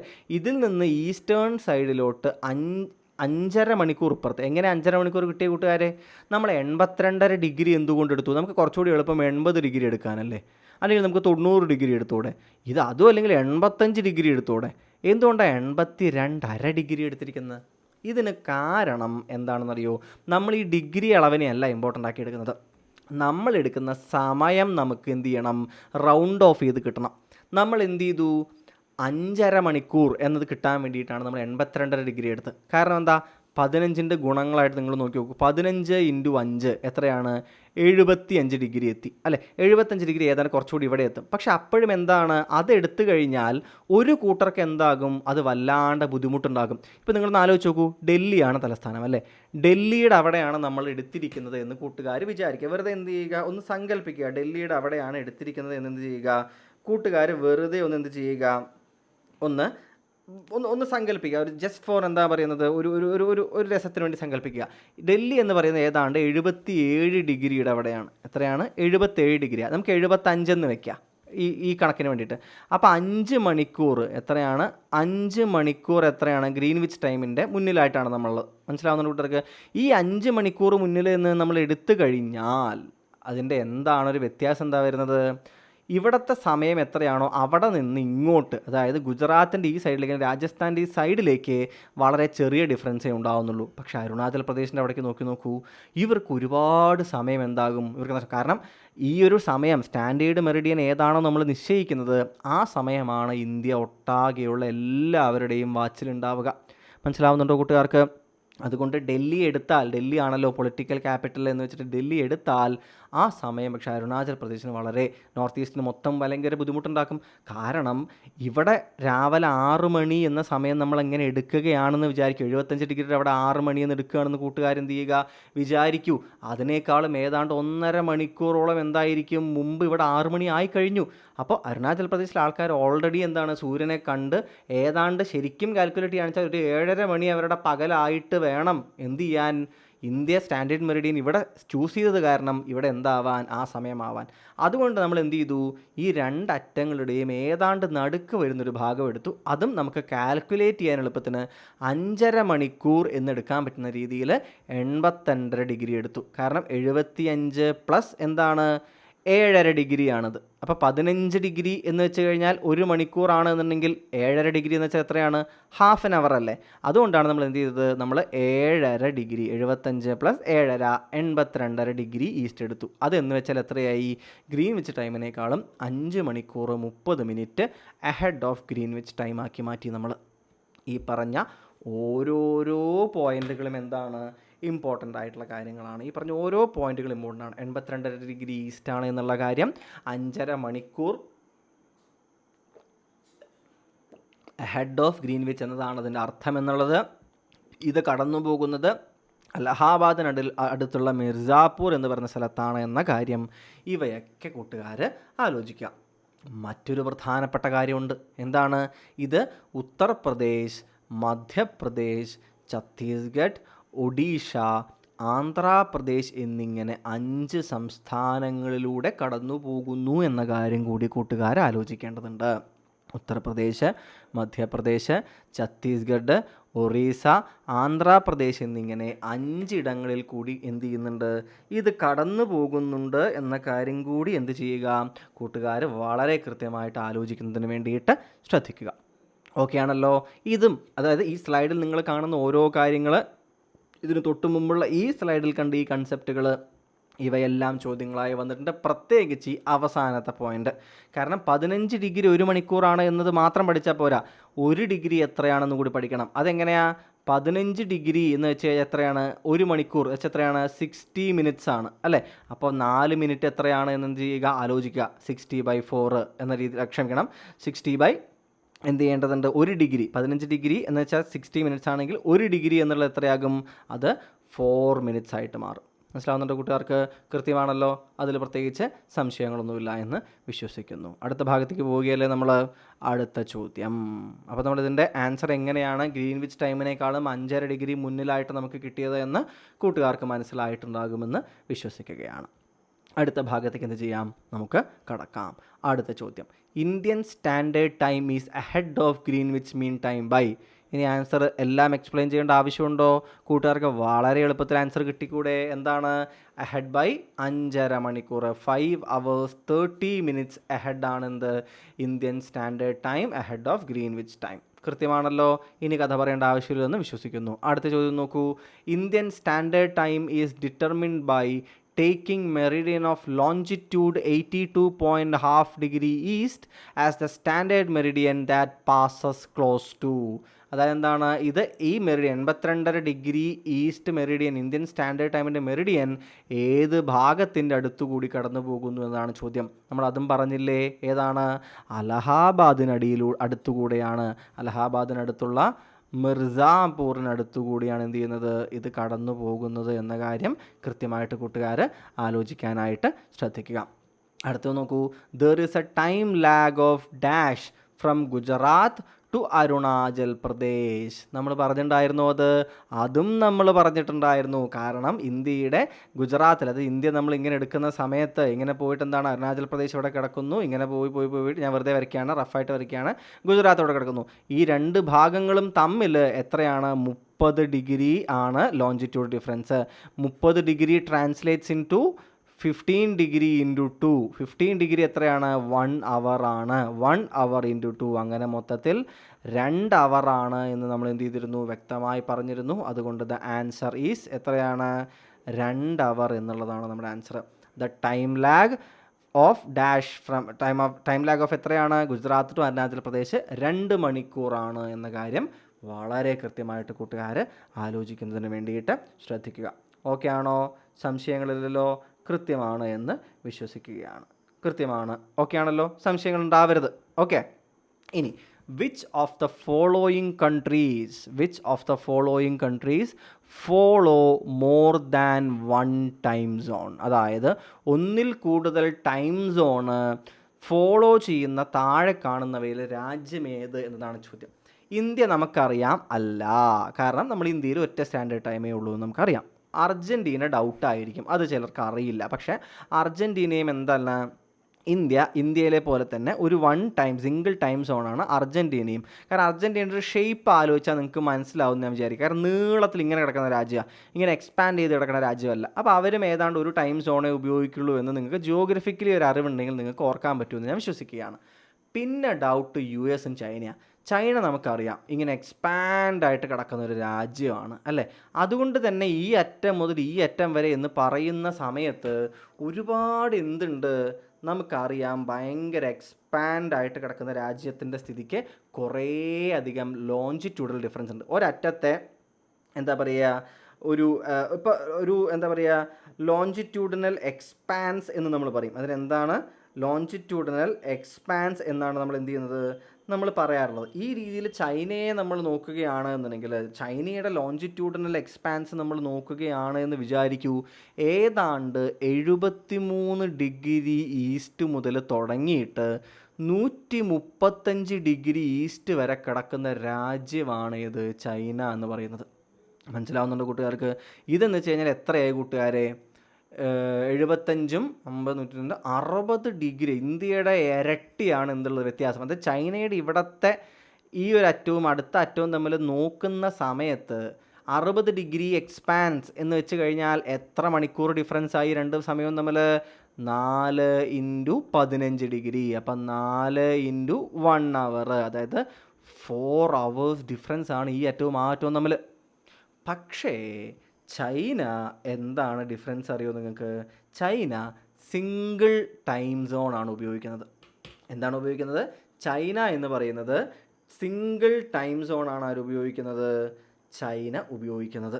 അത് വളരെ എന്താണ്, അത് ചൈനീസ് സ്റ്റാൻഡേർഡ് ടൈം എന്ന് പറയുന്ന ഒരു സ്റ്റാൻഡേർഡ് ടൈമാണ്. അതായത് ഗ്രീൻവിച്ച് മീൻ ടൈമിൽ നിന്നും 8 മണിക്കൂർ മുന്നിലായിട്ട്, അഹെഡ് ഓഫ് 8 hours ആയിട്ട് കിടക്കുന്ന ഒരു ചൈനീസ് സ്റ്റാൻഡേർഡ് ടൈമാണ് എന്ത് ചെയ്യുന്നത്, ചൈന ഉപയോഗിക്കുന്നത്. മനസ്സിലാവുന്നുണ്ട് കൂട്ടുകാർക്ക്? അതുകൊണ്ട് ചൈന എങ്ങനെയാണ് അത് ഒരു ടൈം, ഇതിൽ ചെറിയ ചില എന്താ പറയുക ഇത്തിരി മാറ്റങ്ങളൊക്കെ നമുക്ക് പറയാൻ പറ്റും. അതിൽ പല കാരണങ്ങളുണ്ട് കൂട്ടുകാർ. ഇപ്പോൾ അതിൽ നിങ്ങൾക്ക് തോന്നും അയ്യോ അപ്പോൾ ബാക്കിയുള്ള ആളുകളോ? ഇതിൻ്റെ ഒരു പ്രധാനപ്പെട്ട ഡിഫറൻസ് എന്താ അറിയോ കൂട്ടുകാരെ? ചൈനയിൽ നിങ്ങൾ മുകളിൽ നിന്ന് താഴത്തോട്ട് ഇങ്ങനെ 2 നദികൾ വരുന്ന ഒരു ഭാഗമുണ്ട്. ചൈനയുടെ ജോഗ്രഫിയൊക്കെ നിങ്ങൾക്ക് വളരെ വ്യക്തമായി അറിഞ്ഞാൽ ഇതിൻ്റെ ഫുള്ളായിട്ട് നിങ്ങൾക്ക് അറിയുള്ളൂ. ഇങ്ങനൊരു വര വരച്ചാൽ ചൈന ഇങ്ങനെ കിടക്കുന്നുണ്ട്. ഓക്കെ, ചൈന ഇങ്ങനെ ഈ ഒരു പ്രത്യേക ഷേപ്പിലാണ് കിടക്കുന്നത്. ഇങ്ങനൊരു വര വരച്ചാൽ ഇവിടേക്ക് ഇപ്പുറത്ത് കിടക്കുന്ന ഈ മൊത്തം ഭാഗത്ത് ആകെ കൂടി 6% ജനസംഖ്യ മാത്രമേ താമസിക്കുന്നുള്ളൂ. ബാക്കി 94% ജനസംഖ്യയും ഇവിടെ വരയ്ക്കുന്ന ഈ വരയുടെ ഇപ്പുറത്താണ് കിടക്കുന്നത്. മനസ്സിലാവുന്നുണ്ടോ കൂട്ടുകാർക്ക്? ഞാൻ പറയുന്ന കാര്യം മനസ്സിലാവുന്നുണ്ടോ കൂട്ടുകാർക്ക്? ഇതാണ് എങ്ങനെ കിടക്കുന്നത്, ചൈനയിൽ കിടക്കുന്നത്. മനസ്സിലാവുന്നുണ്ടോ? അപ്പോൾ സിംഗിൾ ടൈം ലൈനാണ് എന്ത് ചെയ്യുന്നത്, ഉപയോഗിക്കുന്നത് എന്ന കാര്യം എന്ത് ചെയ്യുക കൂട്ടുകാർ ആലോചിക്കുക. ഇത് ബീജിംഗ് ടൈം എന്ന പേരിൽ കൂടി അറിയപ്പെടുന്നത്. അതായത് ബീജിങ്ങിൻ്റെ അടിസ്ഥാനത്തിലാണ് എന്ത് ചെയ്യുന്നത്, ഇത് നമ്മൾ കണക്കാക്കുന്നത്. മനസ്സിലാവുന്നുണ്ടോ കൂട്ടുകാർക്ക്? ബീജിംഗ് ബേസിസിലാണ് ഇത് കണക്കാക്കുന്നത്, ചൈനീസ് സ്റ്റാൻഡേർഡ് ടൈം. ഓക്കെ ആണല്ലോ? അപ്പോൾ 94% ആൾക്കാരും ഈ ടൈം സോണിൻ്റെ എന്താണ് അപ്പുറവും ഇപ്പുറവും ആയിട്ടൊക്കെയാണ് വരുന്നത്. ബാക്കിയുള്ള ഈ നമ്മുടെ വെസ്റ്റേൺ സൈഡിൽ ചൈന മുഴുവൻ എന്താണ്, പകുതി ദൂരം നിങ്ങൾക്കറിയാം ടിബറ്റൻ പീഠഭൂമിയാണ്. ഇവിടെ എന്താണ് 2 വലിയ മരുഭൂമികളാണ് കിടക്കുന്നത് അല്ലേ? ഗോബി ഡെസേർട്ട് എന്നൊക്കെ പറഞ്ഞിട്ടുള്ള 2 മരുഭൂമികൾ കിടക്കുന്നുണ്ട്. ഇവിടെ നിന്നാണെങ്കിൽ അതിശക്തമായിട്ടുള്ള ശീതക്കാറ്റ് സൈബീരിയൻ ഭാഗങ്ങളിൽ നിന്ന് അടിക്കുന്നതാണ്. അപ്പോൾ ഈ കാരണങ്ങൾ കൊണ്ട് തന്നെ ഈ ഭാഗങ്ങൾ മനുഷ്യന് ജീവിക്കാൻ വളരെ ബുദ്ധിമുട്ടേറിയ ഭാഗം. പക്ഷേ റിച്ച് ഇൻ റിസോഴ്സുകളാണ്, റിച്ച് ഇൻ വാട്ടർ റിസോഴ്സുകൾ, റിച്ച് ഇൻ അതർ റിസോഴ്സുകൾ, ഓയിൽ പോലുള്ള കാര്യങ്ങളൊക്കെ ഇപ്പോൾ എക്സ്പ്ലോർ ചെയ്തുകൊണ്ടിരിക്കുന്നുണ്ട്. ചൈന ടിബറ്റ് എടുക്കാൻ കാരണം എന്താണ്? ചൈന ടിബറ്റ് ശക്തമായി പിടിച്ചെടുക്കാൻ കാരണം വാട്ടറാണ്. അതായത് ഏറ്റവും പ്രധാനപ്പെട്ട സിന്ധു നദി, നമ്മുടെ ബ്രഹ്മപുത്ര, അതുപോലെ തന്നെ ചൈനയിലെ പ്രധാനപ്പെട്ട നദികൾ എല്ലാത്തിൻ്റെയും പലതിൻ്റെയും ഉത്ഭവം നമുക്ക് ഇവിടെ നിന്നാണെന്ന് കാണാം. ബ്രഹ്മപുത്രയുടെയൊക്കെ നമുക്ക് ഇവിടെ നിന്നാണ് ഉത്ഭവം നമുക്ക് കാണാനായിട്ട് സാധിക്കും. മനസ്സിലാവുന്നുണ്ടോ? ഇടയിൽ കൂടെ കുറച്ച് പൊളിറ്റിക്സ് പറഞ്ഞു എന്നേ ഉള്ളൂ. അപ്പോൾ ചൈനയും എങ്ങനെയാണ് single standard time, Chinese standard time അല്ലെങ്കിൽ ബീജിംഗ് ടൈമാണ് എന്ത് ചെയ്യുന്നത്, അവർ ഫോളോ ചെയ്യുന്നത്. ഇതിൻ്റെ ഇടയിൽ ഡേ ലൈറ്റ് സേവിങ് ടൈം എന്താണ്, 1991 മുതൽ അവർ എന്ത് ചെയ്യുന്നുണ്ട്, അവർ ഫോളോ ചെയ്യുന്നില്ല. ഡേ ലൈറ്റ് സേവിംഗ് എന്ന് വെച്ചിട്ടുള്ള ഈ ഒരു വിൻ്റർ ടൈമിംഗ് ആയിക്കഴിഞ്ഞാൽ ഡേ ലൈറ്റ് സേവ് ചെയ്യാനുള്ള രീതിയിൽ അവരെന്താണ് വാച്ച് മുന്നോട്ട് വയ്ക്കുന്ന ഒരു രീതിയുണ്ട്, പ്രത്യേക ഒരു രീതിയുണ്ട്. അപ്പോൾ ഇത് അവരെന്ത് ചെയ്യുന്നില്ല, അവരിപ്പോൾ ഫോളോ ചെയ്യുന്നില്ല എന്ന് കൂടി ആലോചിക്കുക. അപ്പോൾ ചൈനയും എന്തല്ല, ചൈനയും മൾട്ടിപ്പിൾ ടൈം സോണില്ല. അപ്പോൾ അവസാനം ഉത്തരം ആരായി കൂട്ടുകാരെ? United States of America. United States of അമേരിക്കയുടെ മാപ്പാണിത്. അവിടെ ഒരു ഈസ്റ്റേൺ ടൈം സോൺ ഉണ്ട്, സെൻട്രൽ ഉണ്ട്, നമ്മളുടെ റോക്കി മൗണ്ടെയിൻ പൂല്ലേ അവിടുത്തെ മൗണ്ടെയിൻ ടൈം സോൺ ഉണ്ട്, പസഫിക് സമുദ്രം ഇപ്പുറത്തല്ലേ, പസഫിക് സമുദ്രത്തിൻ്റെ ഒന്നുണ്ട്. പിന്നെ ഇതുകൂടാതെ ഇപ്പുറത്തെ അലാസ്ക ഇതിൻ്റെ മുകളിൽ എന്താണ് കാനഡ കിടക്കുന്നുണ്ട്, കാനഡ ഇപ്പുറത്ത് എന്തുണ്ട്, അലാസ്ക കിടക്കുന്നുണ്ട്. അപ്പോൾ ഈ അലാസ്കൻ ടൈം സോൺ എന്ന് പറഞ്ഞിട്ട് മറ്റൊരു ടൈം സോൺ കൂടി നമ്മളുടെ ഈ ഒരു എന്താണ് ഈ ഒരു അത് നിങ്ങൾ ചോദ്യം അനുസരിച്ച് എഴുതണം. മെയിൻലാൻഡ് എന്നാണോ പറയുന്നത്, അതോ ഇപ്പുറത്തൊരു നമുക്ക് എന്താണ് ഇവരുടെ പ്രധാനപ്പെട്ട മറ്റൊരു ഓഫ് ഷോർ ആയിട്ടുള്ള പ്രധാനപ്പെട്ട സ്ഥലമാണ് ഹവായ് ദ്വീപുകൾ, അമേരിക്കയുടെ അടുത്താണ്. ഈ ഹവായിൽ എന്തുണ്ട്, വേറെ ടൈം സോൺ ഉണ്ട്. പക്ഷെ അത് നിങ്ങൾ ശ്രദ്ധിക്കണം, എന്താണ് മെയിൻലാൻഡിനെ കുറിച്ചാണോ ചോദിക്കുന്നത്, സ്പെസിഫിക്കലി ഐലൻഡ് എന്ന് എന്തെങ്കിലും പറയുന്നുണ്ടോ എന്നൊക്കെ കൂടിയിട്ട് എന്ത് ചെയ്യുക, നോക്കുക. അപ്പോൾ ലൂഷ്യൻ അല്ലെങ്കിൽ ഹവായി ടൈമിൽ എന്താണ് 11, ഇത് രണ്ടും ഒരേ പോലെയാണ് ഇവർ നോക്കുന്നത്. അലാസ്കൻ ടൈം ലൈന് സെപ്പറേറ്റ് വേറെ ഉണ്ട് എന്നൊക്കെ എന്ത് ചെയ്യുക കൂട്ടുകാർ ആലോചിക്കാനായിട്ട് ശ്രദ്ധിക്കുക. കാരണം ഹവായി നോക്കൂ, നിങ്ങൾ ഇവിടെ എത്രയാണ് 11 AM കിടക്കുന്നത്. ഇവിടെയൊക്കെ ബാക്കി എല്ലാവരുടെയും PM 1 മണിക്കൂർ വിട്ട് PM കിടക്കുന്നത്. അലാസ്കയും 1 മണിക്കൂർ പിന്നിൽ എന്താണ് 12 PM ആണ് കിടക്കുന്നത് അല്ലേ. തൊട്ടിപ്പുറത്ത് ഹവായി അപ്പുറത്തേക്ക് പോകുമ്പോൾ എന്തായി, ഇവിടെ എന്താ വ്യത്യാസം, എന്താ ഇവിടെ ഇൻ്റർനാഷണൽ ഡേറ്റ് ലൈൻ വന്നു. അതിൻ്റെ ഇപ്പുറത്തേക്ക് പോയപ്പോൾ ദിവസം മാറി കണ്ടോ. അപ്പോൾ എന്തായി AM ആയി, ഇവിടെ ഹവായി എന്തായി AM ആയിട്ട് മാറിയിട്ടുണ്ട്. അപ്പോൾ ആ ഒരു ഡിഫറൻസ് നിങ്ങൾ കൂട്ടുകാർ കൃത്യമായിട്ട് ആലോചിക്കുക. അപ്പോൾ നമ്മൾ ടൈം സോണുകൾ തുടങ്ങിയിട്ടുള്ള പ്രധാനപ്പെട്ട കൺസെപ്റ്റുകൾ, അതുപോലെ തന്നെ ഭൂമിയുടെ ആക്സിസിൻ്റെ ടിൽട്ട്, ഇത്തരത്തിലുള്ള ചില കൺസെപ്റ്റുകളാണ് ഇന്നത്തെ ക്ലാസ്സിൽ എന്ത് ചെയ്തത് വൃത്തിയായിട്ട് നമ്മൾ പഠിച്ചിരിക്കുന്നത്. ഇപ്പോൾ പറഞ്ഞ കാര്യങ്ങൾ ഓർത്ത് വെച്ചുകൊണ്ട് എന്ത് ചെയ്യുക, അടുത്ത ക്ലാസ്സിന് റെഡി ആവുക. നമ്മൾ 2 ക്ലാസ് ഫിനിഷ് ചെയ്തിട്ടുണ്ട്. അടുത്ത ക്ലാസ് എന്ത് ചെയ്യാം, നമുക്ക് ഉടനെ തന്നെ ആരംഭിക്കാം. Thank you everyone.